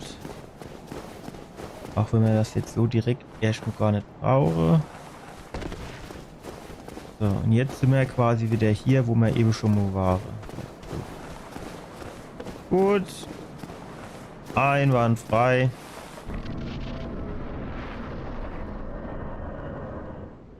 Jetzt wollte ich mal noch gucken. Nee.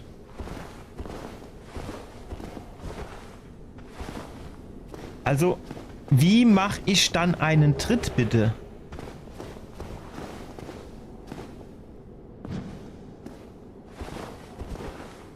Ich nur hinspringe, ist klar. Nur Pfanne, dann rollt er. Weil ich würde gern diesen Tritt machen, dass ich den Gegner teilweise das Schild wegtreten kann, aber ich weiß nicht, wie das geht.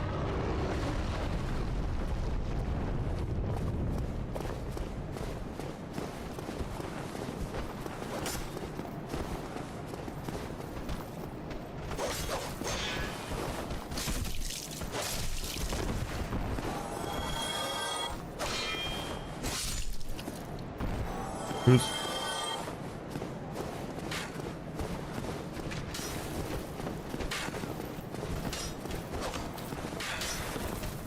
Komm her. Komm, komm, komm, komm. Jawohl. Tschüss.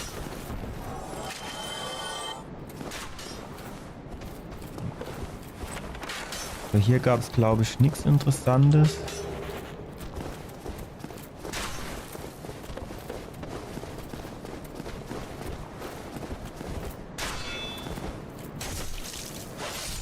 So. Jetzt hocken wir uns hier hin.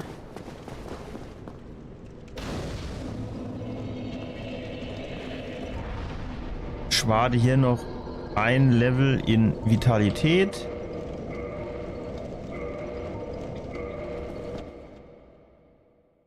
Importieren ein Safe Game. Das hier kann man löschen. Das hier kann man jetzt umbenennen.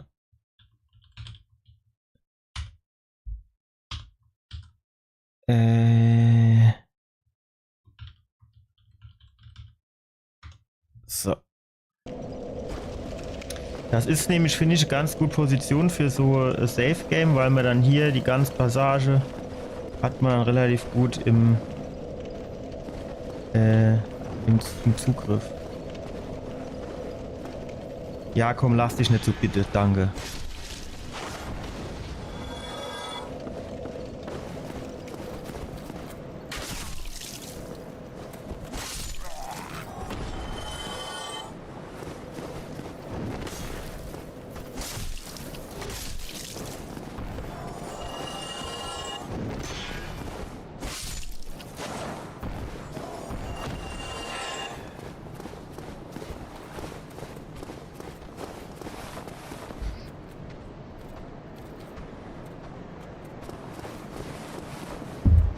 Der läuft schon, als hätte er in die Hose geschissen, ne?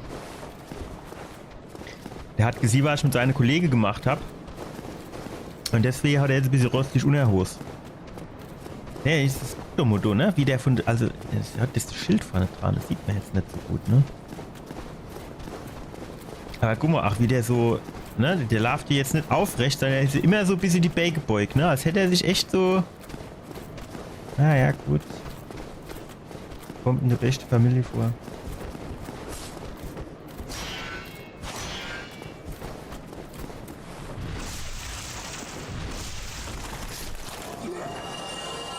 Schön.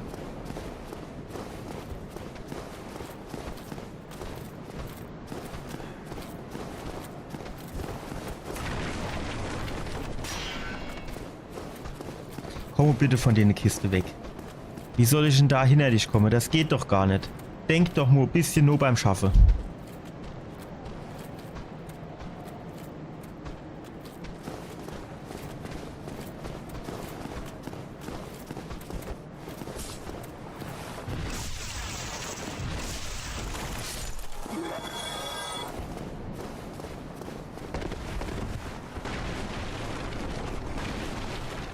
So. Dann war hier noch einer. Genau, komm her. Komm, trau dich. Jawohl. Reise war's, ne? Gut. Gehen wir zu dem Kollege hier. Und den kaufen wir jetzt.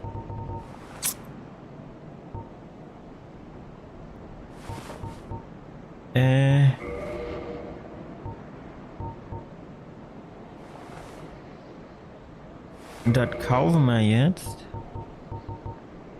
Auch hier. Wer? Verstärkte Keule. Verstärkte Keule.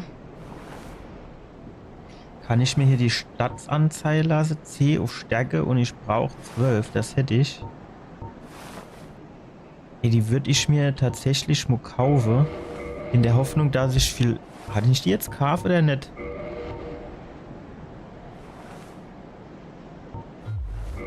Thank you kindly. Ich meine schon, weil ich habe doch jetzt weniger Seele als davor, oder? Hier, verstärkte Keule, jawohl, die habe ich. So. Oh, I hope you. Also kann sein, dass ich das Geld rausgeschmissen habe, aber ist jetzt egal.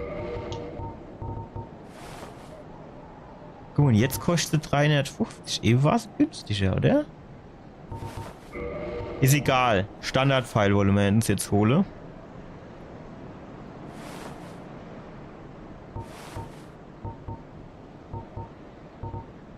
Und zwar...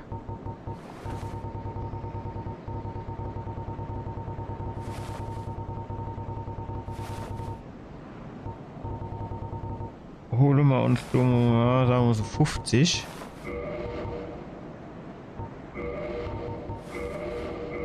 Oh, thank you very much. Jetzt tun wir eine Kaputschwade. I'll teach you, you lousy rat. Julia! Why me? Weil jetzt kriegen wir nämlich hier der Anwesenschlüssel. Und das Uji-Katana. Gut, das Uji-Katana brauchen wir nicht. Das können wir auch, glaube ich, jetzt eine Türe, weil wir nicht genug Beweglichkeit haben. Aber der Anwesenschlüssel haben wir. Das ist schon mal gut.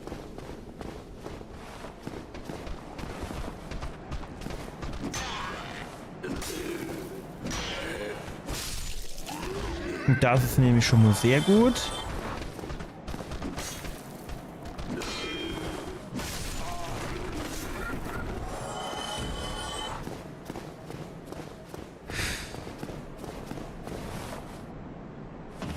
Und wir haben mo ein paar Pfeile am Start. Für das Drache-Schwert vom Drache zu bekommen. Mit dem er dann ja theoretisch doppelt so viel Schaden mache.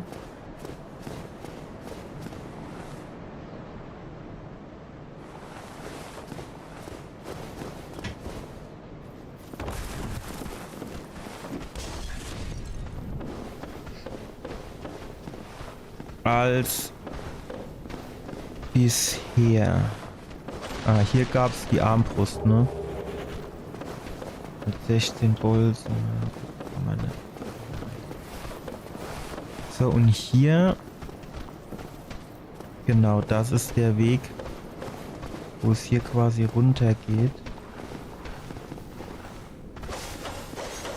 Okay. Bisschen ADHS-mäßig unterwegs.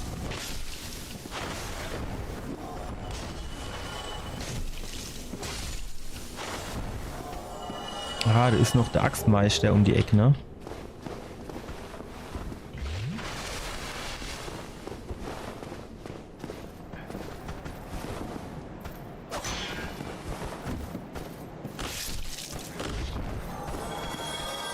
Funktioniert das Trete quasi nur?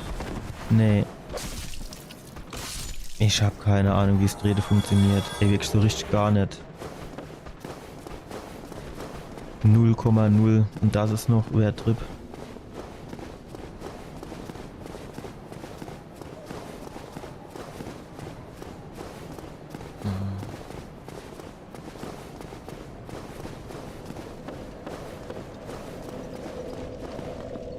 So.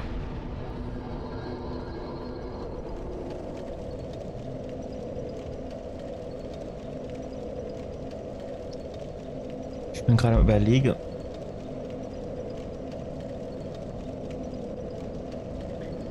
Komm, wir machen hier auch nur noch Safe Game.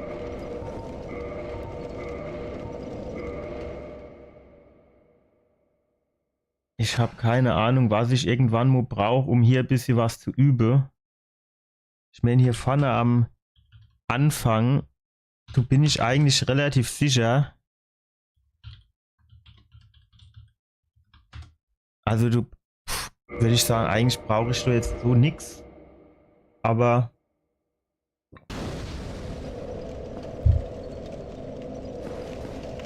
komm. Mir kostet dir nichts. Warum sollst du jetzt geizen?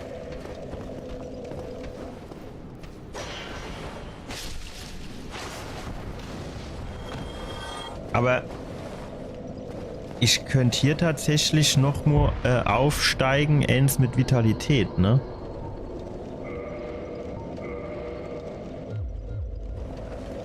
Ich hoffe jetzt echt, dass ich für dieses Drachenschwert nicht trotzdem noch irgendwie, keine Ahnung, 10 oder 12 oder so Beweglichkeit brauche. Ich hoffe echt, dass das mit Stärke dahin geht.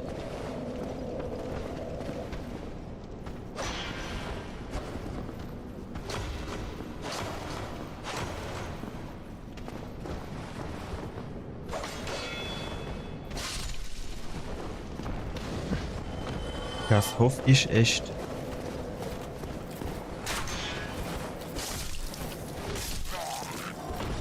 So, der da unten, der kommt ja auch manchmal da hochgeschlappt. Ja, komm. Gehen wir hier rein.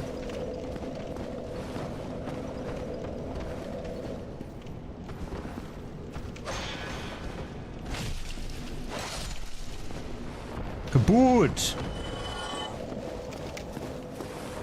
Ich glaube, ich mache mal fürs nächste Mal nur noch, oh, der ist aber auch schon sehr behäbig im Aufstehen, ne?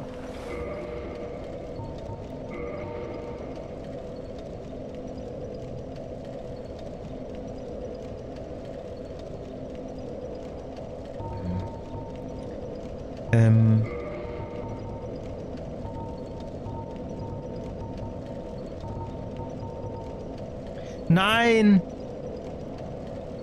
Ich habe vergessen, Langbogen von dem zu kaufen.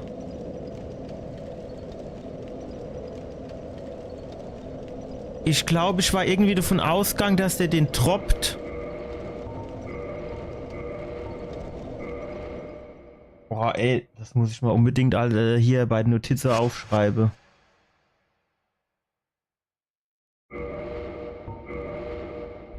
Wie dumm, wie dumm, wie dumm.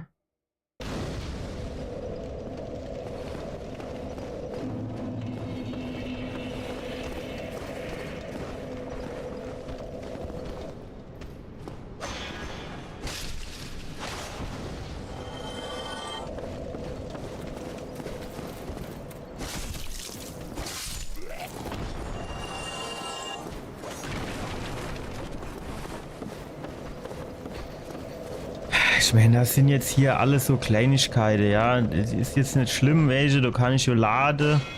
Aber wenn es dann nachher im Run mir quasi passieren wird, dann wäre es halt schon echt scheiße. Das muss man tatsächlich sagen. Weil gerade wenn der Bogen fehlt, hast du natürlich schon eine extreme... Also, dann ist halt schon... Ach shit, ich hätte nur einer Pulle. Ich weiß gar nicht, ob der Bogen überhaupt erlaubt war beim letzten Mal.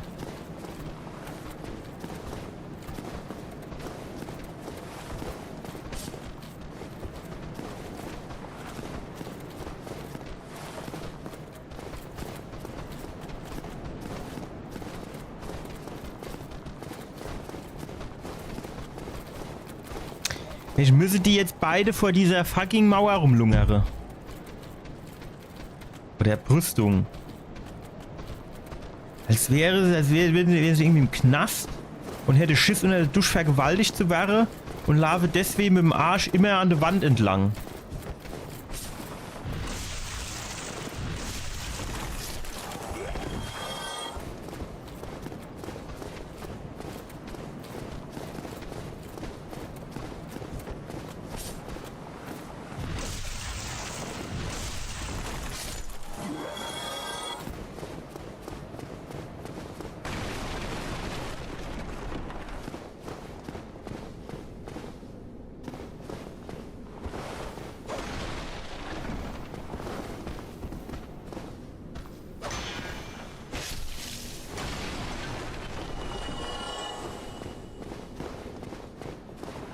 Well, now, you seem to think I tried.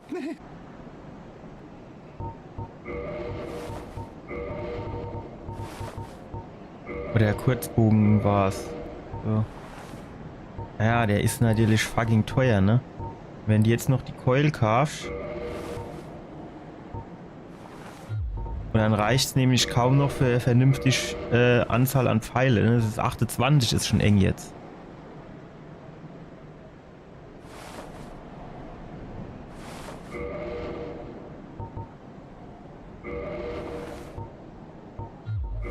Thank you kindly. Gone mad, have you? I'll teach you. You why me? Little. Gut, ist jetzt die Frage, ob man den nicht vielleicht einfach leben lässt.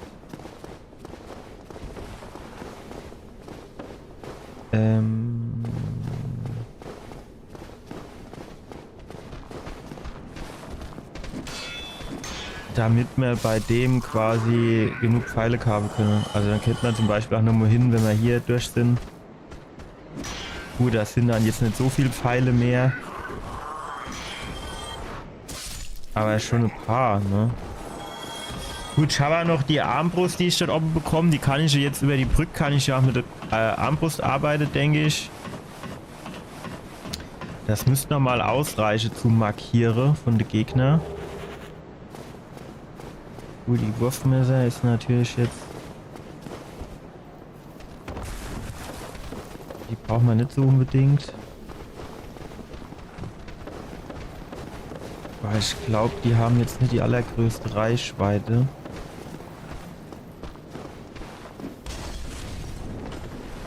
Okay. Uff.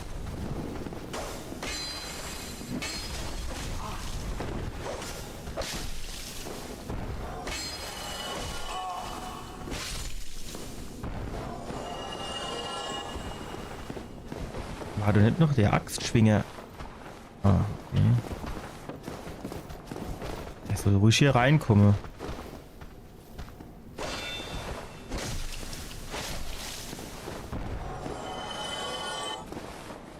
Ah, gut, wenn wir eh schon Dosen.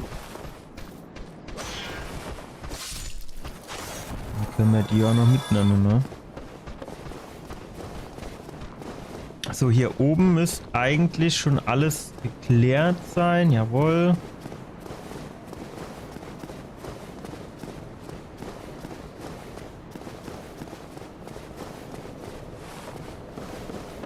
Sehr gut. So. Jetzt.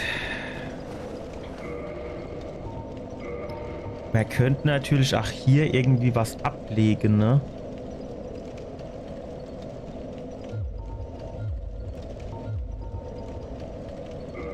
So irgendwie.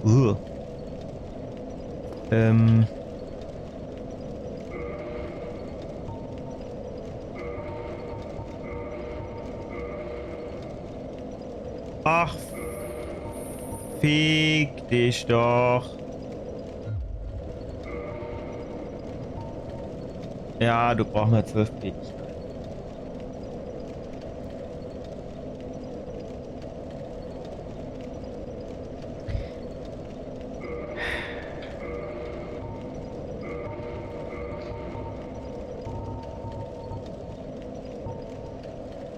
Ah, okay, aber die Armbrust, die wird theoretisch gehen, ne?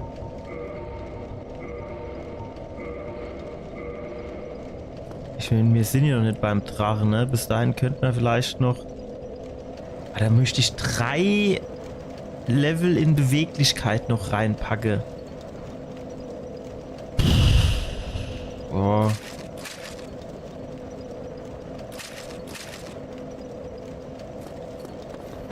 Das ist natürlich... Wow! Ah, stimmt. Ich vergaß.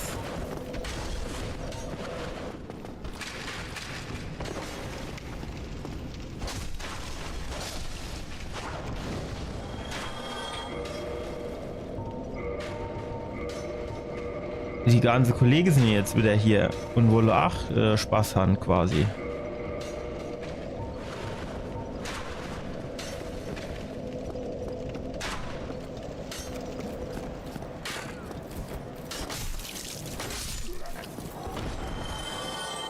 So, jetzt kommt der hier hoch.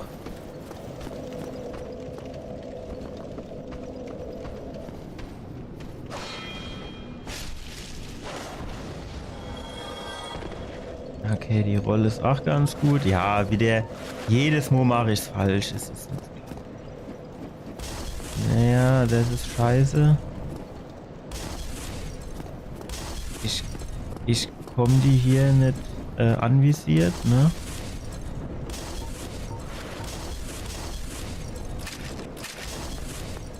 Das ist blöd. Das ist extrem blöd.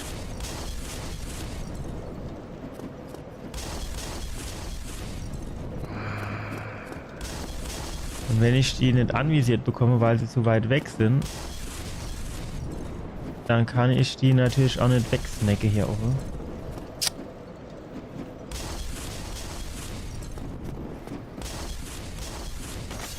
Nein!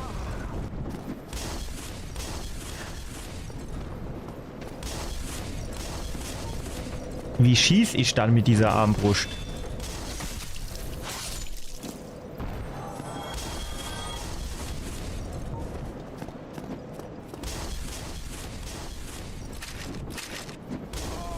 Ich weiß nicht, wie ich mit der Armbrust schieß.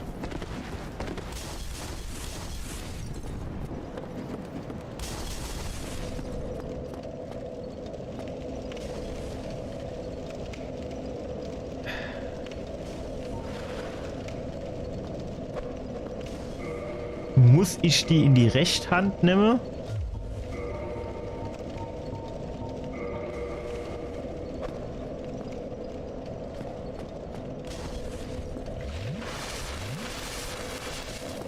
Also ich probiere das jetzt nur aus. Einfach, weil... Ach so, wart. Ich habe natürlich auch...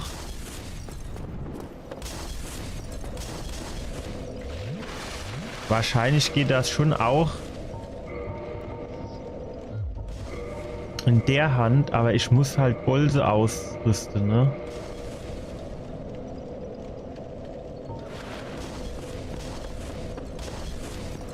Geht's dann?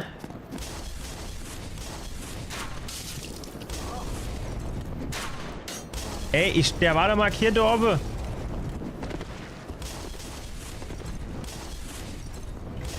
Ja, mit der Armbrust ist scheiße.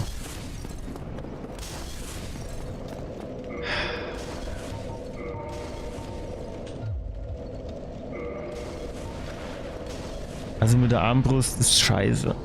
Aber wir haben jetzt halt nicht genug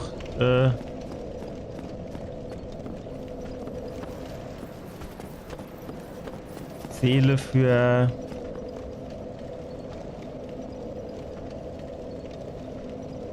den langen, also den Kurzbogen auszurüsten. Mhm.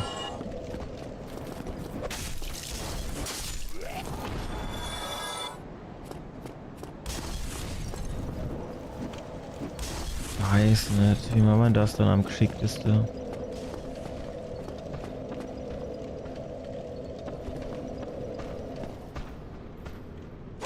Rinlaufe und irgendwie rauspulle, aber packe ich das schnell genug?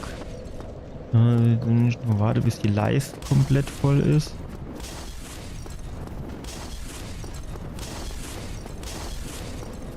Ja.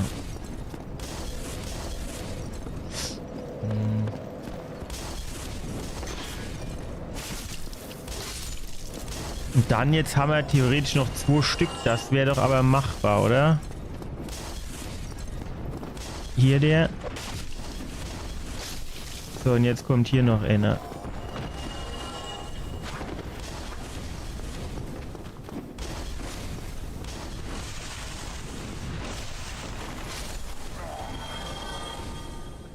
Gut, das Ding hier ist abgesperrt.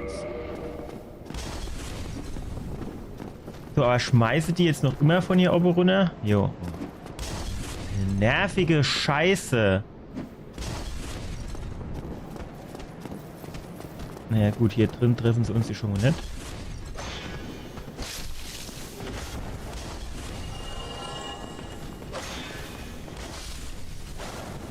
So. Hier oben gab es jetzt, glaube ich, Feuerbombe, ne? Ja. Die können wir brauchen. So, und hier waren jetzt auch mehrere Gegner auf einmal.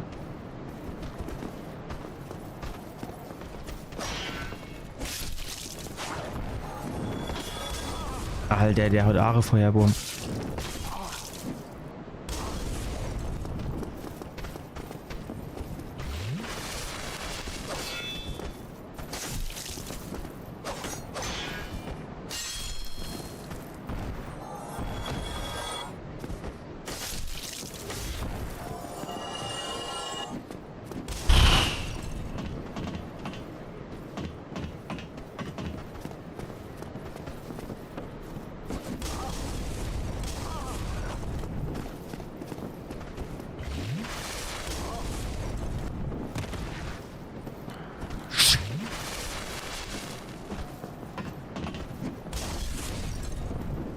Ich könnte es ja auch einfach ignorieren, aber ich will sie halt auch nicht ignorieren. Ich soll halt runterkommen, damit ich sie ohne kaputt schwaden kann.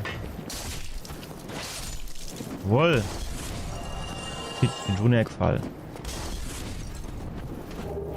Noch ein Brandbomben. Ja gut, das ergibt Sinn.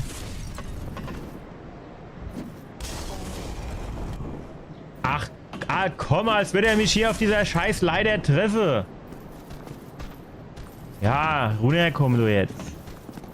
Die Bombe leer oder was? Ja. Ajo, Schlade. Ja, welche? Dann haut doch von oben eine Unne statt von rechts und links.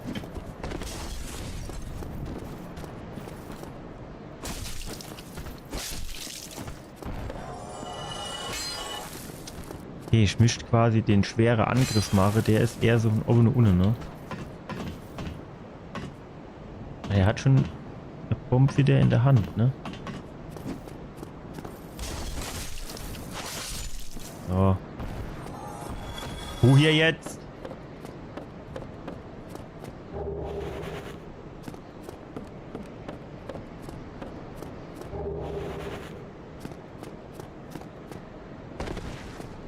Okay.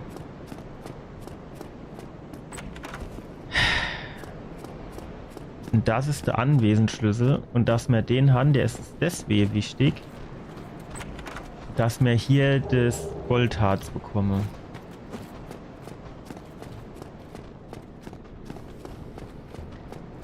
So. hier oben war, glaube ich, auch noch so Armbrustspritz. Jawohl.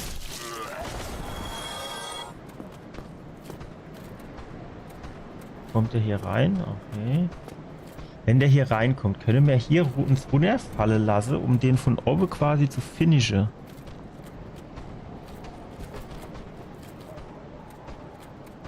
Oder kommt der gar nicht erst hoch?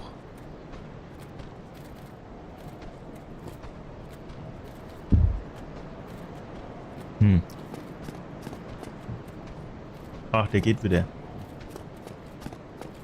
Was ein Langweiler. Hm? Wow, wow, wow, wow, wow, wow. Locker bleibe, Jungs.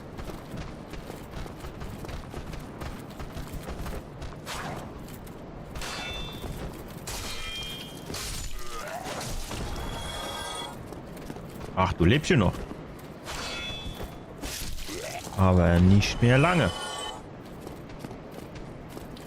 Kommst du, oder? Der läuft aber auch echt, als hätte er sich so richtig einer in die Hose abgeseilt, ey. Komm her. Komm aus dem Eck da raus. Will dich hier vom Vorplatz.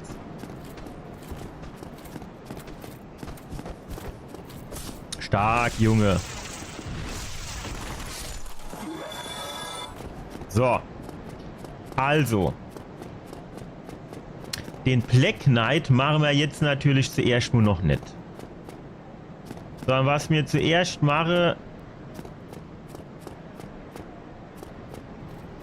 ist hier den Kollege.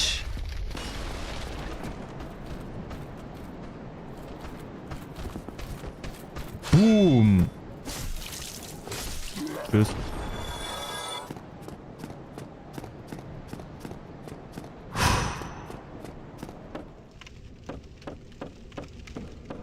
Konnte man hier die Tür aufmachen? Ja, cool. Mit dem Generalschlüssel. Und hier ging es jetzt, glaube ich, runter zum Havel, ne? So, aber den machen wir jetzt natürlich nicht. Jetzt gehen wir zuerst hoch den Bossgegner klatsche.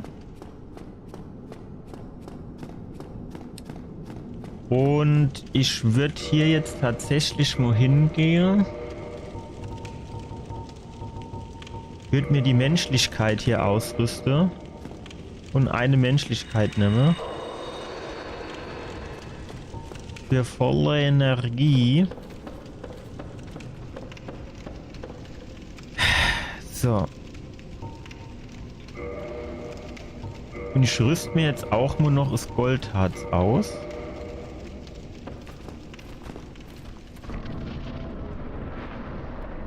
Bin so dumm. Kann ich das jetzt trotzdem beenden?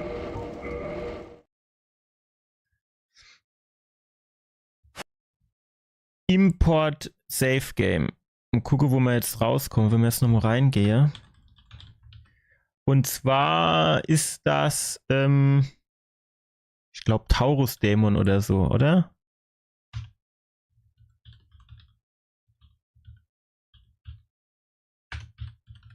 Taurus Dämon. Speichern.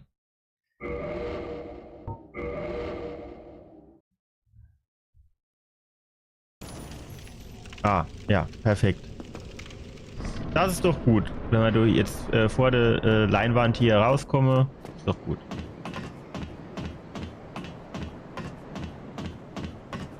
So, jetzt müssen wir nämlich hier oben die zwei jetzt erst noch fertig machen.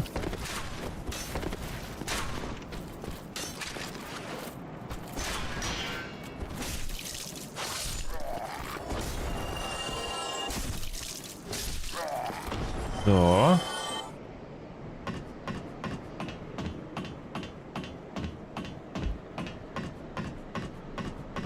Gut. Jetzt machen wir hier das Goldharz drauf. Triggere den Kollege. Hallo. Jawohl. Ist er doch. So ist er doch. Nuff mit dir. Nur die Finger am Arsch rund gegen los. Sehr gut. So, und jetzt springen wir runter.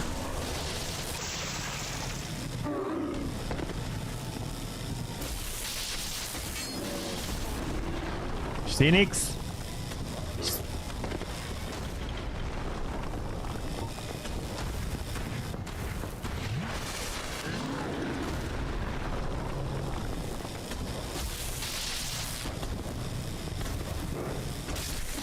Tschüss. So, wie viel gibt der?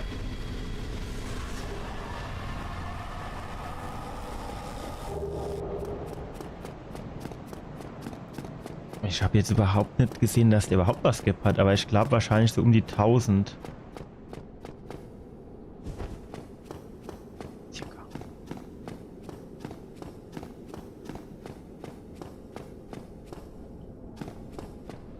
Ah, genau, jetzt sind wir auf der Brücke.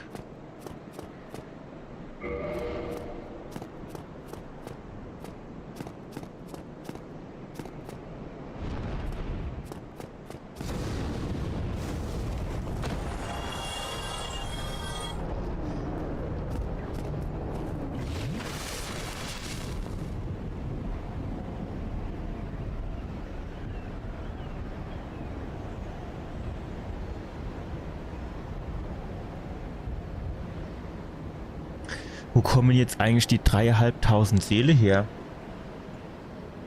Und die ein paar Gegner, die er da vorne platt gemacht hat. Hat er so viel gab? Kann ich mir gar nicht vorstellen. Also jetzt nicht, dass ich mich beschweren wollen wird, aber... Ja. Also...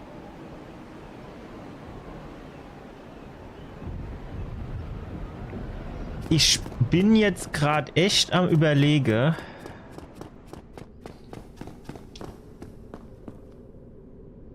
Ich würde mir halt auch das Leuchtfeuer holen, ne? Da gab's einen Shortcut, glaube ich. Bin ich mir ziemlich sicher. Da gab's einen Shortcut, wo man die Leiter runtertreten konnte.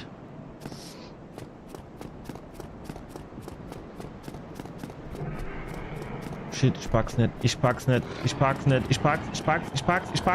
Ich hab's gepackt. Yay! So, was ist denn hier? Ah, hier ist die Leiter, genau. Die wollte man runterkicken. Das ist nämlich der Shortcut zu diesem Leuchtfeuer.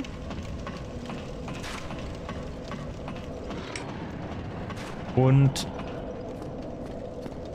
hier würde ich mir jetzt tatsächlich noch mal ein Safe Game machen. Quasi nach der Brücke, vor der Brücke, nach der Brücke ist vor der Brücke oder vor der Brücke ist nach der Brücke, wie auch immer. Import.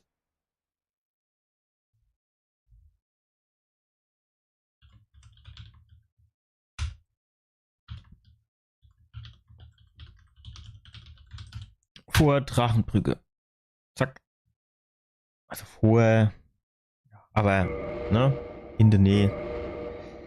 So. Jetzt gehen wir nämlich hin. Steigen auf. Und zwar. 3 Beweglichkeit und der Rest in Vitality. Das wiederum bedeutet, wenn ich das richtig sehe, ich müsste jetzt eigentlich den Bogen führen können. So, mit Pfeile.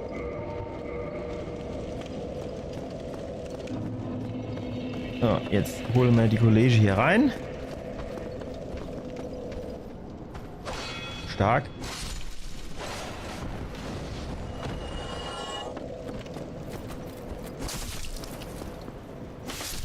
Knüppele den Kollege hier weg.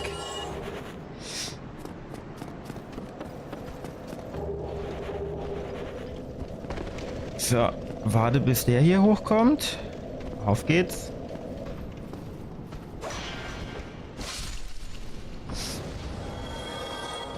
Ich wollte übrigens eigentlich auch noch die Aushöhlung umkehren.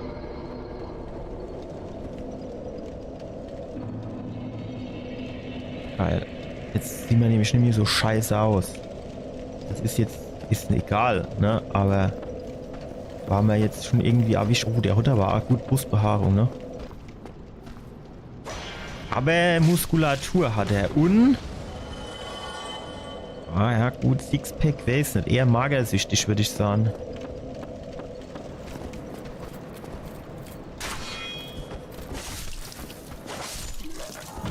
So, jetzt kommt der andere Kollege hier hoch, ne? Jawohl.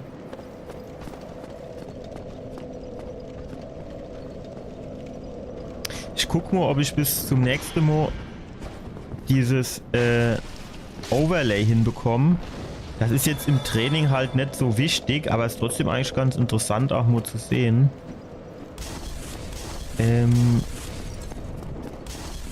Wir machen das wieder wie eben. Wir holen die hier so raus.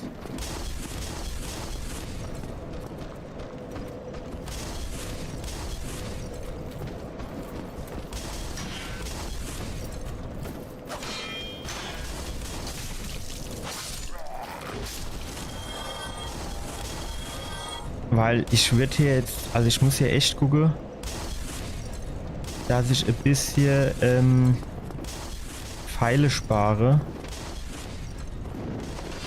Weil ich die Pfeile jetzt dann auch gleich brauche für die Drache, ne?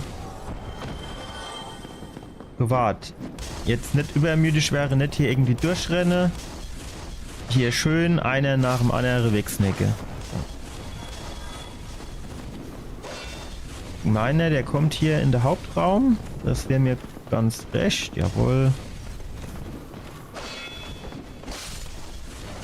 Sehr stark.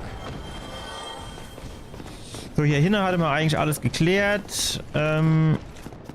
Also, was heißt geklärt? Alles eingesammelt, das ist halt sonst nichts. Ja, genau. Was aufkommt, irgendwo da runter. Hier am besten hier rein, wo mich die Brandbombe nicht treffe.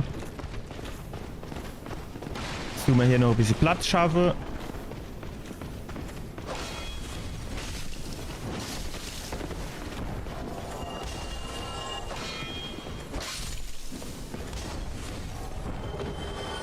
Streitaxt. Ist das gleiche Teil, was ich jetzt gerade hier habe? Ja, du ist irgendwie noch einer, ne? Dann mache ich vielleicht lieber zuerst nur weg. So.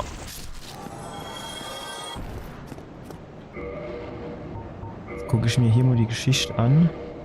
Ja, die habe ich jetzt 2 Monate. Die würde ich halt gern verkaufen dann.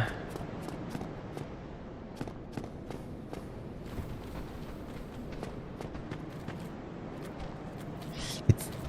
Ja gut, aber ich muss die schon zuerst mal wegmachen, ne? Mhm. Und da ich jetzt gut, ich habe Bio theoretisch noch.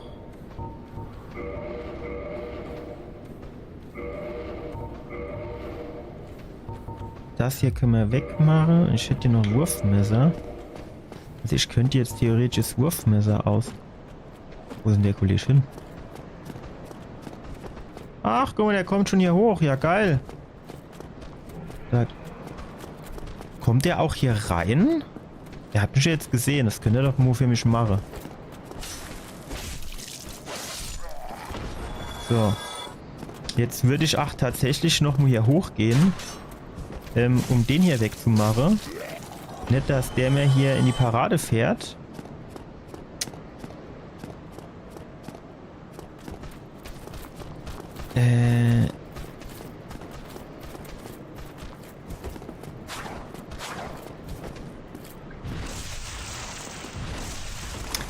Ich bin mir halt nicht so sicher, ob die Kollegen hier oben auf mich drauf werfe, wenn ich den Black Knight hier hochziehe.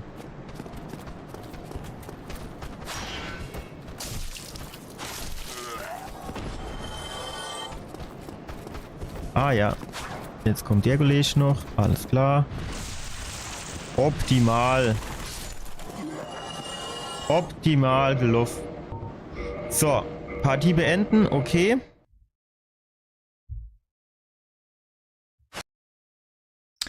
Import, Rename.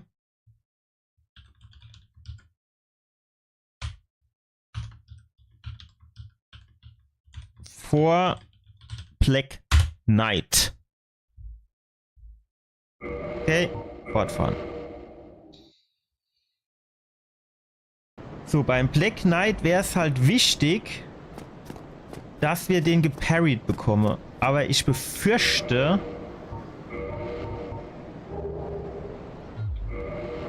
dass mir dafür jetzt tatsächlich ein kleines bisschen das Talent fehlt.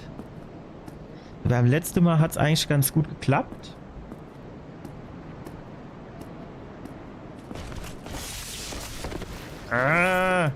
Warum hat er sich umgedreht? Das ist doch unfair. Sei doch einfach dumm.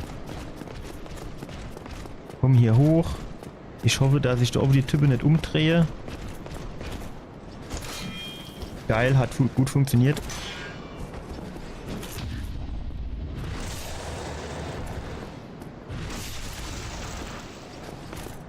Von der Saat bräuchten wir noch ein paar. Okay, das war er nicht.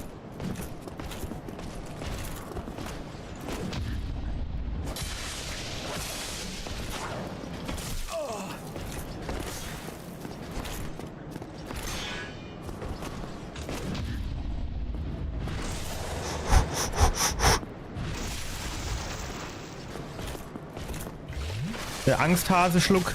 Nein!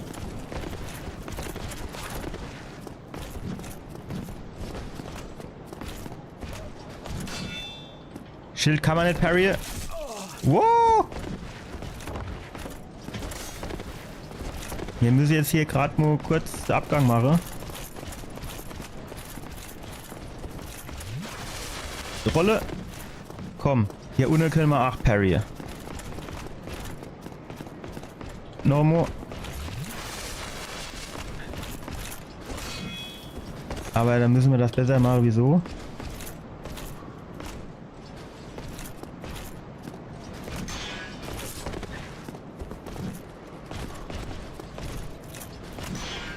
Was geht denn jetzt so mit deinem scheiß Schild auf den Sack, ey?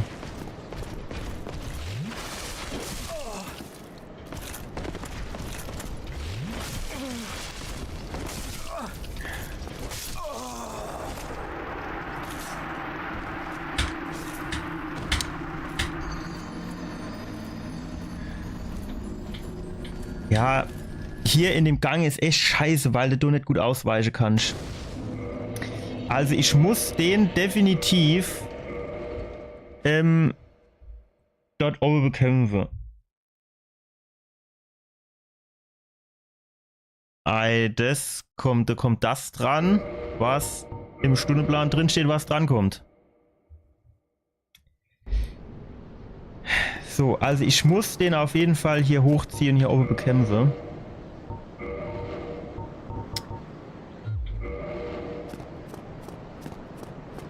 Anders geht's nicht. Die Frage ist, warum dreht er sich hier rum? Ich laufe so leise. Auf leise Sohle laufe ich zu dem. Und trotzdem dreht er sich um.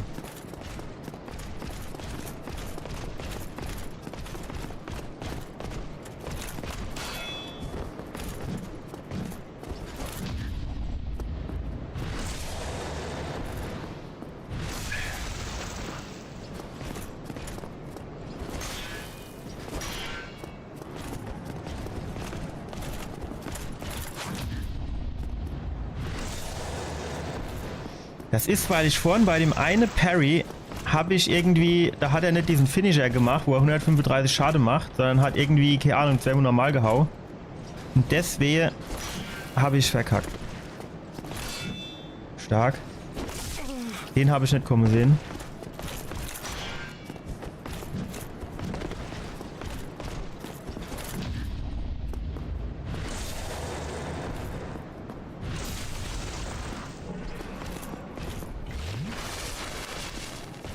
So. Was denn jetzt?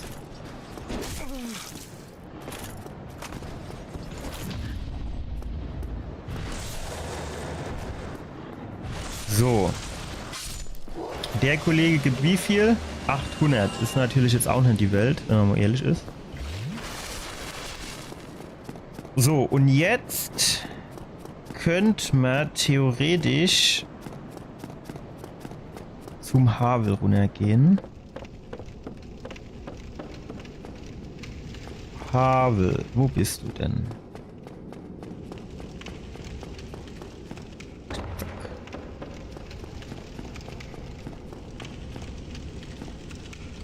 Zack. So, jetzt machen wir hier trotzdem auch noch mal Save Game. Hier vorm Havel importieren. Rename.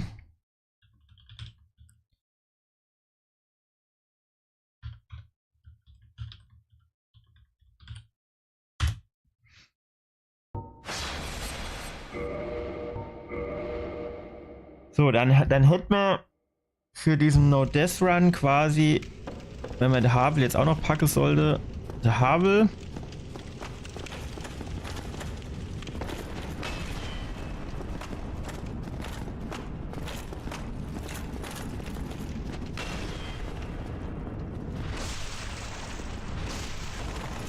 So.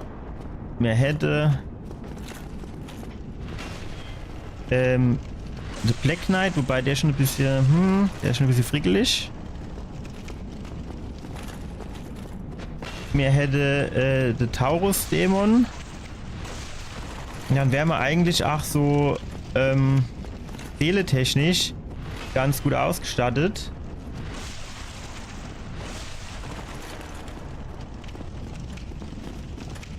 Um vom André dieses Astorias Wappen da zu bekommen.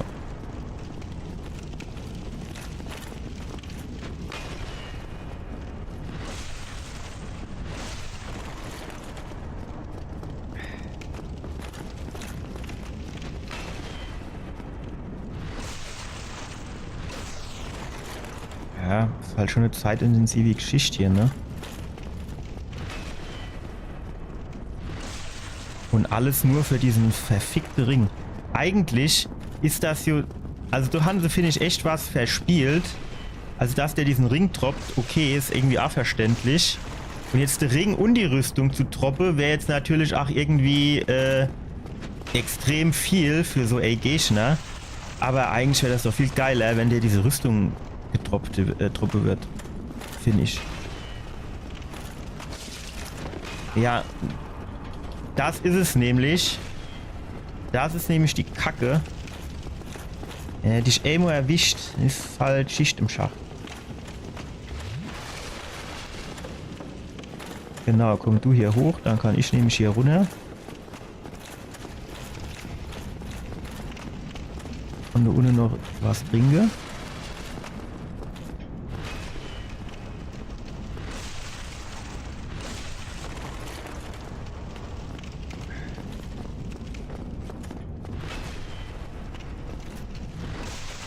Eigentlich haue ich jetzt durch seine Schild durch. Das dürfte eigentlich gar nicht so wirklich schade machen, ne?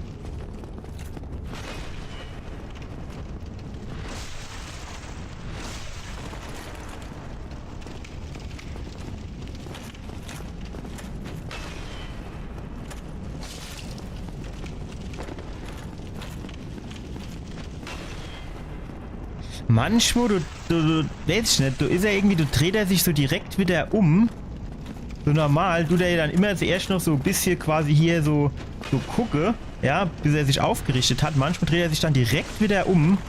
Und das ist dann immer so der Moment, wo er mich trifft, weil ich da nicht damit rechne.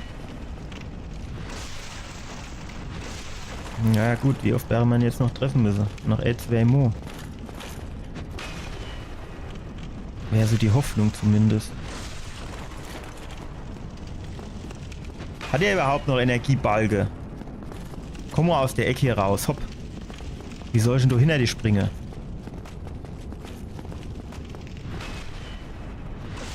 Das können sogar gewiss sein, oder? Jo. Gut. Der Ring vom Havel. Und mit dem General-Schlüssel haben wir jetzt hier das Ding aufgemacht. Bringt uns jetzt erstmal nix. Finsterwurzbecken. Da könnten wir jetzt theoretisch hochlaufen, ne? An dieses andere Leuchtfeuer. Aber... das ist mir, glaube ich, noch ein Ticket zu riskant. Ja, wo ist der Ausgang? Noch eins höher, ne?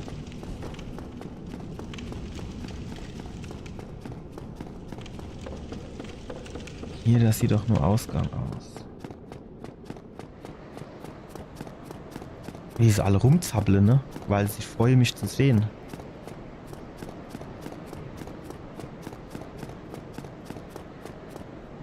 So, jetzt brauchen wir hier Stamina. Für den Sprint hier. Lauf, Forest, Lauf.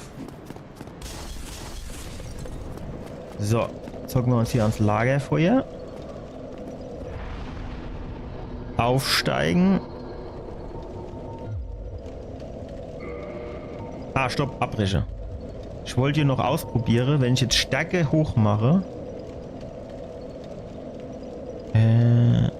Zurücksetzen, Anzeige, umschalten, F. Gewicht, Robustheit, Haltung.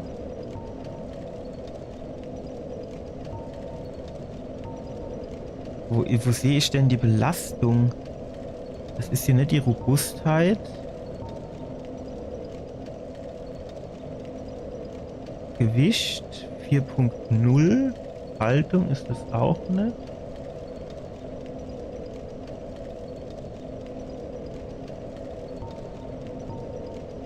Physisch, Angriff, das ist das Schild, Streitaxt, Faust, Kurzbogen, Spinnenschild, Balance. Ah, hier, Belastung. Was? Ist das Resistenz? Nee. Danke für den Follow, Professor Kaneki. Intelligenz wäre ja Schwachsinn. Viel Wille? Nee. Vitalität auch nicht. Ach, Kondition, ja. Und das erhöht die Ausdauer.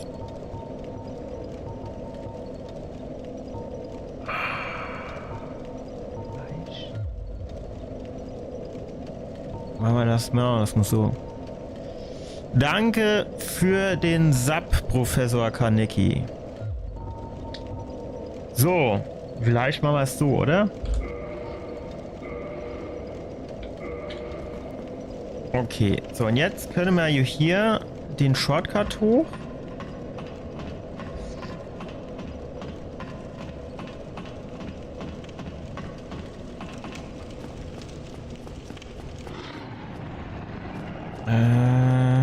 So. Und jetzt rüsten wir uns hier unseren Bogen aus.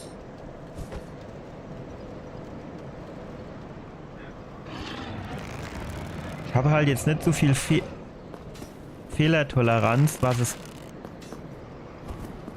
Treffe von dem Schwanz angeht. Nein! Das letzte Mal hat jeder Schuss getroffen. Alter, was ist dann du heute los? Wie dumm kann man dann sein? Wird auch nicht getroffen, ne? Ich glaube, ich habe so geguckt, so 14 oder 15 Schuss brauche ich. Endlich. Da habe ich schon wieder richtig Skill bewiesen an der Wein, ne?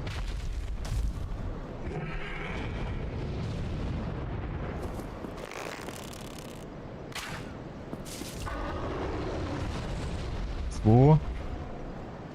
Ich bin jetzt halt ein bisschen anders geskillt, also könnte es sein, dass ich mehr Schuss brauche, ne?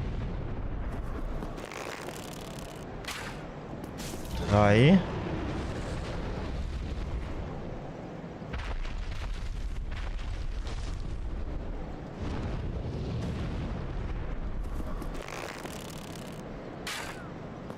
Hier.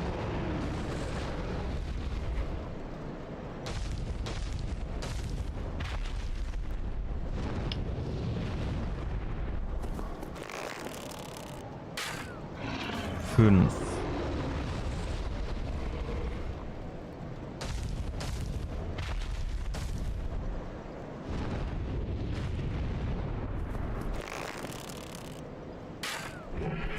Sechs. Naja, 10 wäre ich noch brauche, denke ich, ja.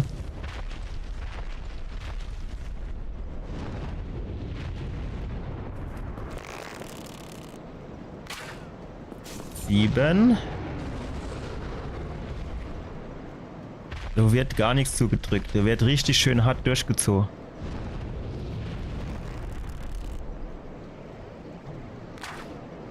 8.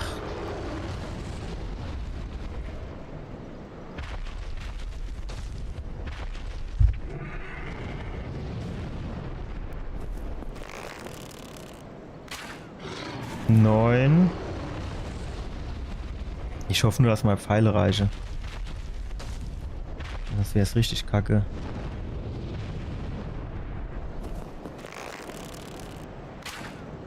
10.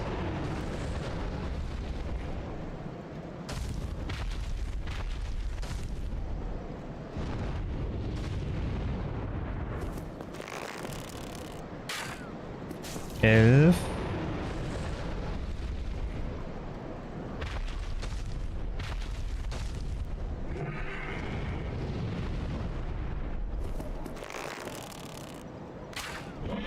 Zwölf.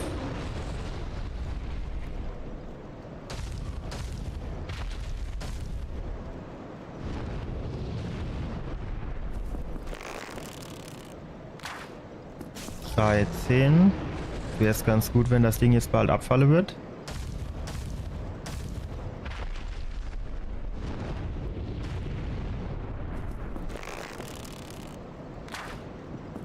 14.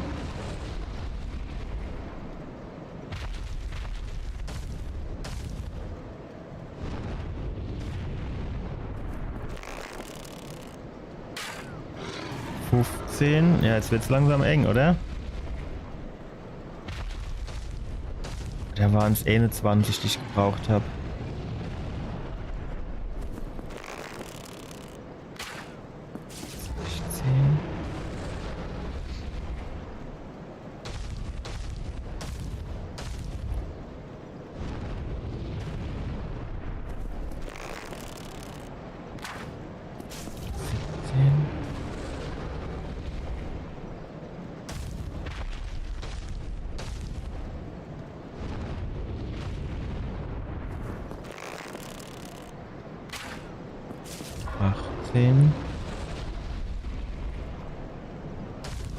Es wird eng, Leute. Es wird eng.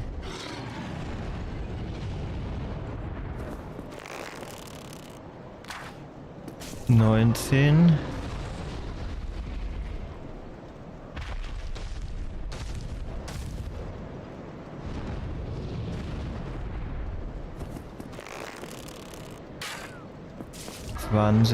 Oh, noch 2 Pfeile.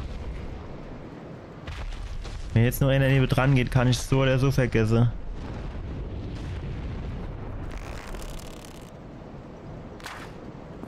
=21, okay, der letzte Pfeil. Das wird eng.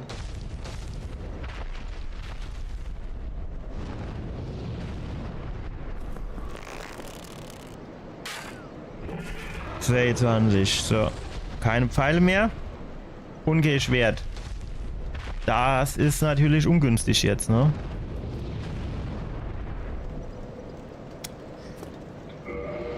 Ist halt die Frage, ob das jetzt ausgereicht hätte.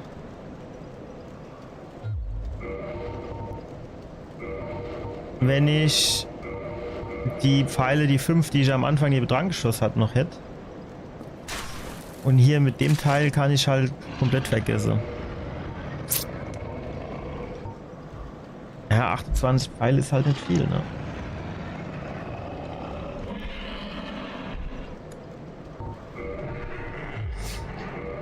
Naja, das muss ich dann irgendwann bei Gelegenheit nochmal ausprobieren. Ich habe dort ja theoretisch ein Safe Game. Oh. Ein Safe Game erstellt. Das heißt, ich kann dann irgendwann mal ausprobieren, ob das mit den anderen Pfeilen noch reicht. Dann weiß ich zumindest. Kannst du jetzt mal hier um die Ecke kommen? Ah jo, Hauptsache es mit dem Speer nur mir geschlagen. Dann weiß ich zumindest, wie viel Pfeile ich brauche. Das wäre vielleicht schon mal nicht verkehrt zu wissen, ne? Wenn ich wüsste, wie man tretet tut in dem Spiel. Kannst du vielleicht so ein bisschen mehr hier zu mir kommen? Wäre das möglich? Oder musst du hier am Abhang rumpimmeln? Noch 2 Schritt vielleicht? Dass ich ein bisschen Platz habe hinter dir.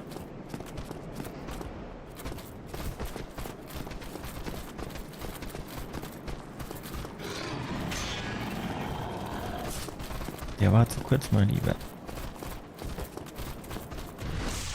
So nämlich. So, was hat er hier? Falle gelassen? Speer. Hätte er jetzt nicht können, noch 5 Pfeile Falle lassen. Aber warte mal, Speer. Speer. Könnte theoretisch ganz geil sein. Hier auf diesem scheiß Vorsprung. Okay, das reicht. Das reicht, um die Kollegen hier vorzuziehen.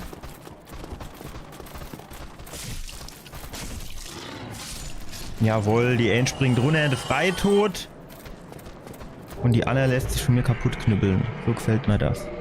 So, jetzt können wir den Speer eigentlich wieder austauschen. Geh mal Axt.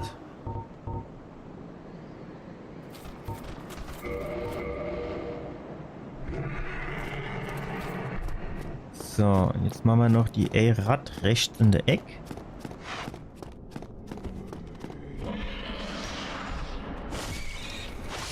Tschüss. Vielen Dank für den Follow, Hentai Lord 14. So, wo kommen wir jetzt eigentlich raus?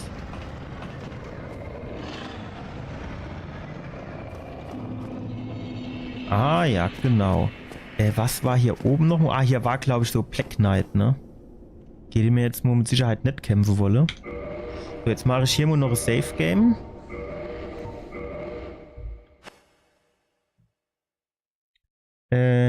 Import. Das ziehen wir hier runter. Rename. Bandit 01. Beginn. Zack.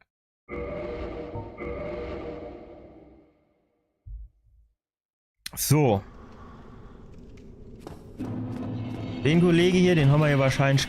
Jawohl. Ganz schnell erledigt. So, den hier, genau. Der kann hier auch vorkommen. Wir brauchen hier oben nämlich ein bisschen Luft. Kommt der? Ja. Gut, der hat natürlich wieder Hölle Tempo drauf. Als hätte er noch was vor, so schnell kommt er herbeigerannt. Das soll ich mal ein Beispiel an seinem Kollegen nehmen. Der hat mal noch was vor.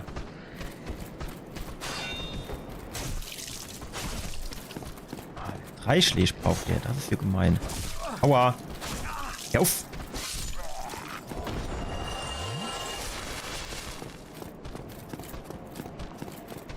Kannst du mir vielleicht deine Rücke präsentieren? Danke. Ich meine, so schöner Rücke kann auch entzücken.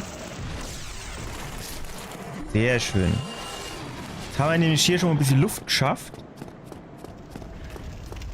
Und jetzt können wir hier die Treppe hochblitzen. So, hier sind jetzt nämlich auch noch irgendwie 2 Gegner. Hier ist einer. Wo ist denn der andere? Der ist wahrscheinlich in irgendeiner Tonne. Oder ist das wirklich nur der eine?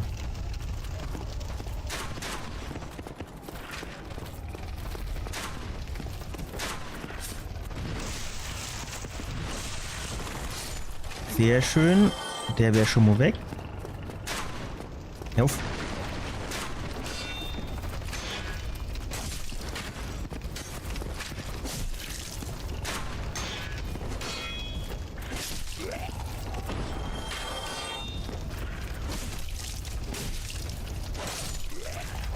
Tschüss. So, hier, das sind die Todesschädel, genau. Hä? Wo kommt denn der her? Frechheit. Tschüss. So. Nashörnchen.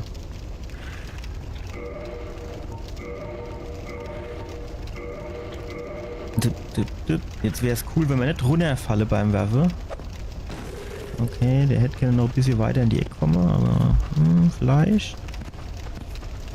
Ja, sehr schön. Ja, das ist so schön warm wie eine Sauna. Da stehst du doch drauf. So, noch mal bitte. Aber rin in die Pecht. Komm, komm. Ja, komm, rin dort. Ja, guck mal, das gefällt dir doch. Ja, da stehst du doch drauf. Tschüss, tschüss, tschüss. Sehr gut. Jetzt weiß ich nicht so genau, ob das zu hoch ist zum Runterspringen. Also, wir können schon runterspringen, aber dann nehmen wir vielleicht schade. Wo kommt denn der her? Der hatte ganz schön lange Leitung gehabt, ne? Also gucken, was ich in der Zwischenzeit da oben alles gemacht habe. So. Ach, das war der letzte Überbleibende von hier unten, ne? Ja, gut. Jetzt ist er weg. So. Ah, hier unten war die Fall, ne? Ja. Humodo, alle weiße, aber wie vom Starus, ne? Stark. Tschüss. Wäre mir eigentlich ganz recht, wenn du vielleicht noch einer angeschlappert käme. So. Weil ich glaube, viel mehr sind in dem Raum gar nicht. Gut gemacht.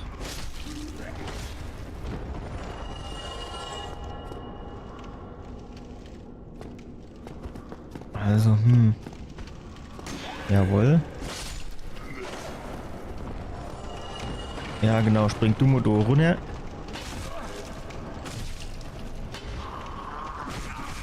Ja, genau das ist es nämlich. Jetzt hänge ich da in der Eck fest. Kennt ich jetzt mit der Kotze. Wie diesem scheiß Balge hier. Ich wollte mich noch umdrehen, ob links auch noch einer ist. Dann habe ich gesagt, komm, wenn du von oben runter springst und machst so einen Schlag von oben runter, dann passt das. Scheißdreck hat's gepasst. Können wir das alles gleich noch mal üben. Ja, alles klar.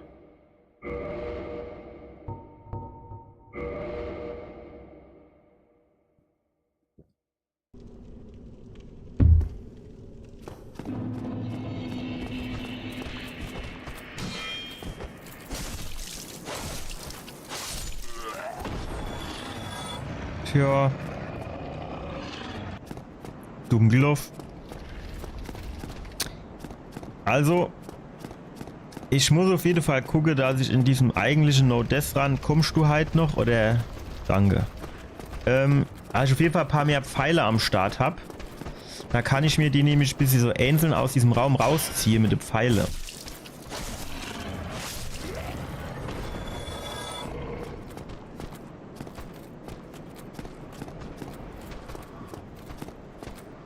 Also musst du jetzt wirklich in diesem dummen Gang bleiben. Jetzt komm doch Motto vor. Hopp. Geht der jetzt wieder zurück? Nee, oder? Komm, hopp. Zack, zack, zack.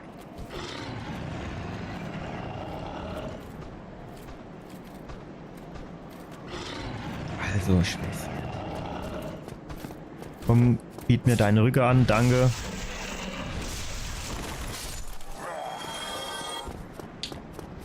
So. Ah. Da oben war nur einer.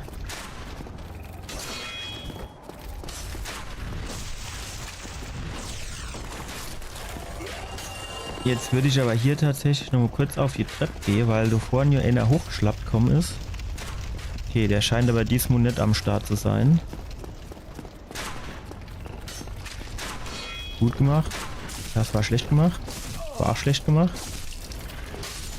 Ich bin einfach zu gierig gerade.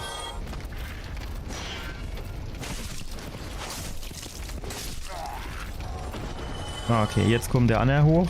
Alles klar. Das Item können wir noch nehmen. Speer, Hammer. Ah, den Hammer glaube ich noch nicht. Das war aber ein starker Move von dem. Der ist hier quasi wie so Hex. Der ist hier geflohen. Der war zu kurz, mein Lieber. Ja, so geiler Move kann man halt nur Emo machen. Beim zweiten Mo verkackt man den unweigerlich. So.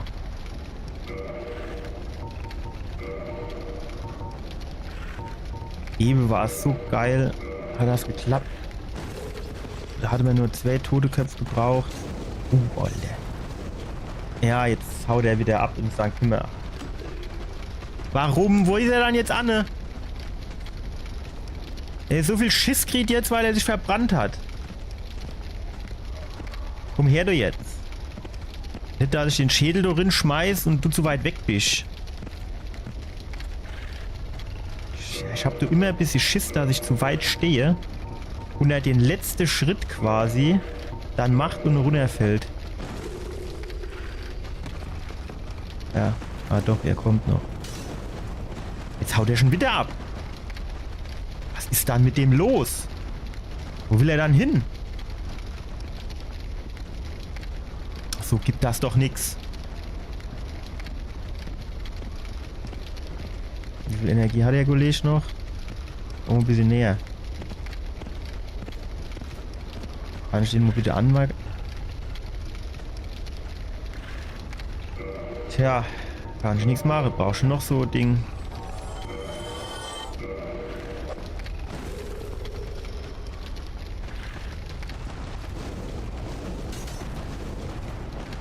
Jetzt haut er wieder ab, ne? Jetzt brauchen wir tatsächlich alle 4. Und ob die reiche ist, steht auch noch in den Sternen, wenn man mal ehrlich ist. Ne, wie unterschiedlich das doch ist. Ich habe jetzt eigentlich nichts anderes gemacht wie davor. Davor hat 2 gereicht. Der ist so schön in die Ecke gerannt und dann in der Ecke blieb. So wie jetzt, ne? Manchmal ist es so. Manchmal ist es so. So, kam hier unten noch irgendeiner? Ja, da ist noch so Lappe in der Ecke. Der nichts aushält. Gut. Ach, guck mal, der erste kommt schon angeschlappt. Das ist doch mal löblich.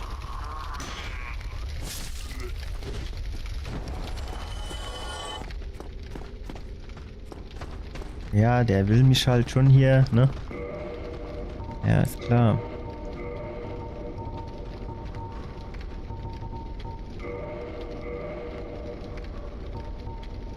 Kann ich den irgendwie markieren? Hier so irgendwie. Stark. Ist er? Hat eigentlich auch relativ viel Schade gemacht, ne? So 38 und eine halbe Energiebalge ist weg. Natürlich nicht so viel wie mein Extra, aber schlecht war das jetzt nicht.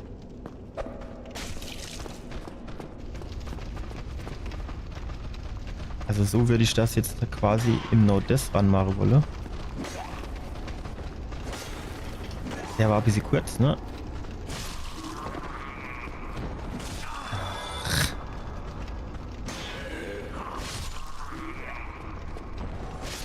So, tschüss. Ich meine, das Gute ist, dass die nichts aushalte. Aber, ja. Ist schon eine gefährliche Stelle, wenn man mal ehrlich ist. So, hier gibt es scheinbar nichts. Ich glaube, das... Oh, doch. Was wo kommt denn das her? War das nicht andere Gegner?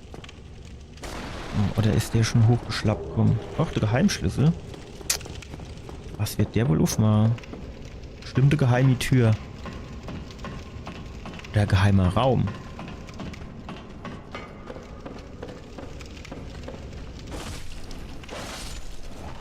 So. Was ist auf dem Balge? Oder was war hier noch mal? Okay. Seele können wir gebrauchen für unser Vorhaben. Astorias Wappen zu erwerben.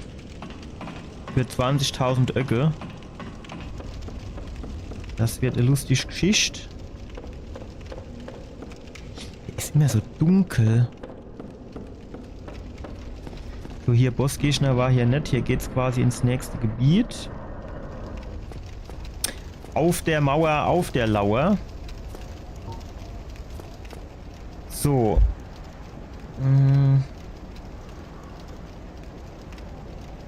Mach ich jetzt zuerst... Komm, ich mach zuerst den hier. Wir pirschen uns an. Jetzt jo nix sahen. Nachher dreht er sich so ein Stumm.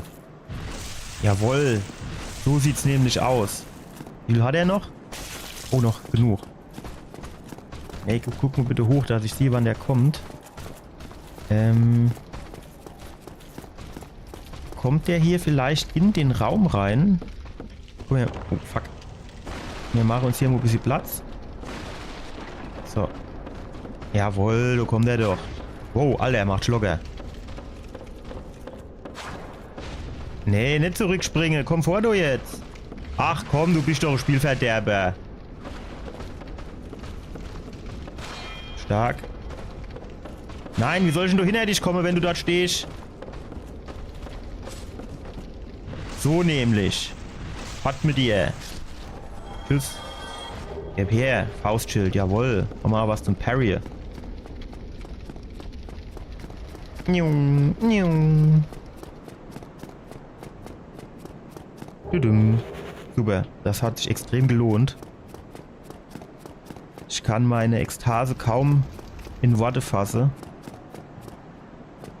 So, was war hier hinten noch am Start? Ja, nix gibt's. Komm hier schön vor. Wie viel Platz haben wir da? Na, wird eng, aber können wir hinkriegen. Kommt da einer? Nee. So, auf geht's. Lemozahn zu. Ich hab nicht die ganze Tagzeit. Außerdem ist der Tag nicht mehr so lang. Ach, kommt doch mal ein Schritt hier vor. Komm jetzt bitte mal noch.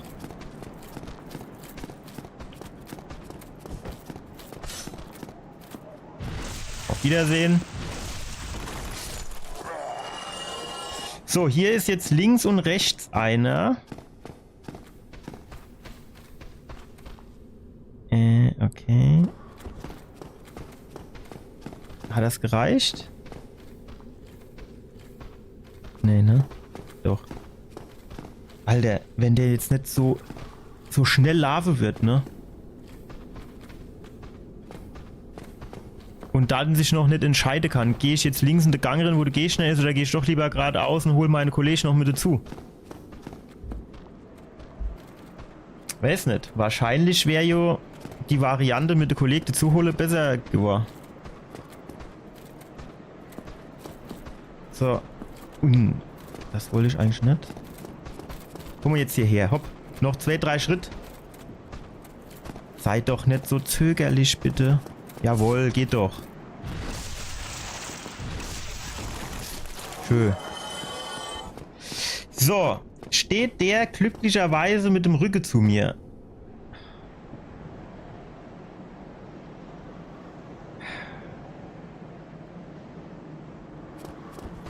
Ja, komm nur her, aber wenn es geht hier hoch.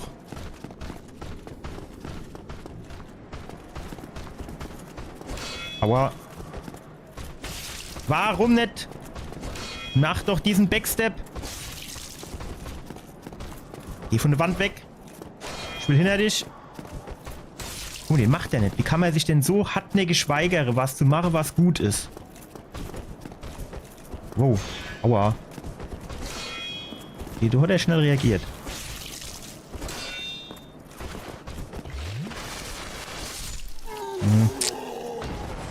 Der trinkt halt genauso langsam wie ich trinke, ne? Und das ist dem zum Verhängnis, so wie es mir auch oft zum Verhängnis wird.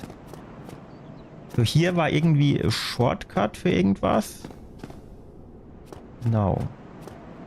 So, da halten wir uns schön links. Da ist die Kollege in diesem, in dieser Eingangshalle uns nicht sehen.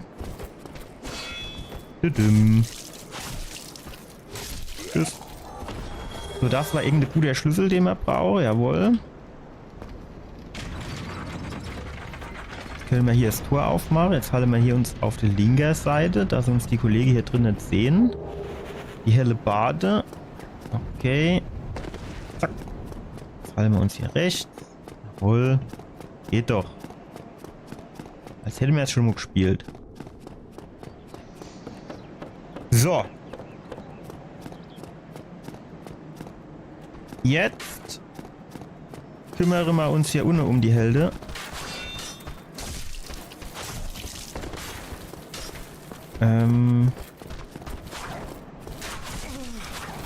Ach. Die nette Mononaner. Immer miteinander. So, komm her. Sehr gut gemacht. Komm, wir trinken vorsichtshalber was. Ich meine, es wird wahrscheinlich nicht nötig sein, weil wir haben jetzt eigentlich nur noch den Armbrust-Heinz, der nicht treffen tut. Tschüss.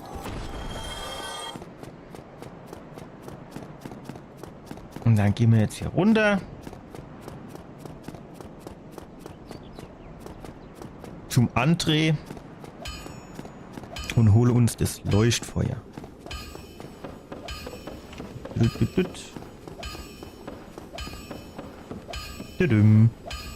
So, und bevor wir jetzt irgendwas machen, kaufen wir uns Pfeile. Und dann besuchen wir irgendwann diesen Drache, wo wir dann nochmal Besuch abstattet. Der wird dir schon Pfeile holen, oder?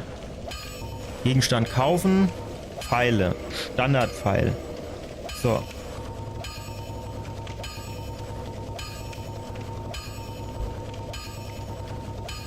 Kann man ruhig mal 100 Pfeile holen. So, 1000 weg. Jetzt können wir aber noch A-Level. Müsste eigentlich noch gehen, oder? Na, könnte eng werden. Aufsteigen. Ah, schade. Naja, kann man nichts machen. Gut, aber ich würde sagen, dann tun wir es für heute noch mal so Sinn lassen. Dann kann ich beim nächsten Mal die Gargoyles machen. Und weil ich dann die Rolle hier habe und keine schwere Rolle.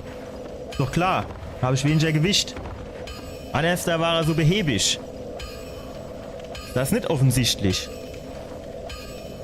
Naja gut, also. Was ist heute? Montag. Am Samstag geht's weiter. Dann machen wir die Gargoyles. Die klatschen wir schön aus der Latsche raus.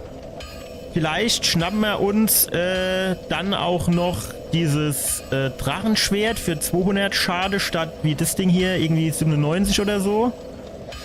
Und dann gucken wir mal, ob wir Astorias Wappen bekommen, für hinten die Tür aufzumachen, für uns die Steinrüstung zu holen, damit wir ein bisschen abgesichert sind, wenn wir den Hinterhofgangster machen. Ich wünsche euch auf jeden Fall eine schöne Woche, natürlich auch viel Erfolg bei der Klassearbeit, Moje. Und dann sehen wir uns am Samstag wieder. Bis denne. Ciao.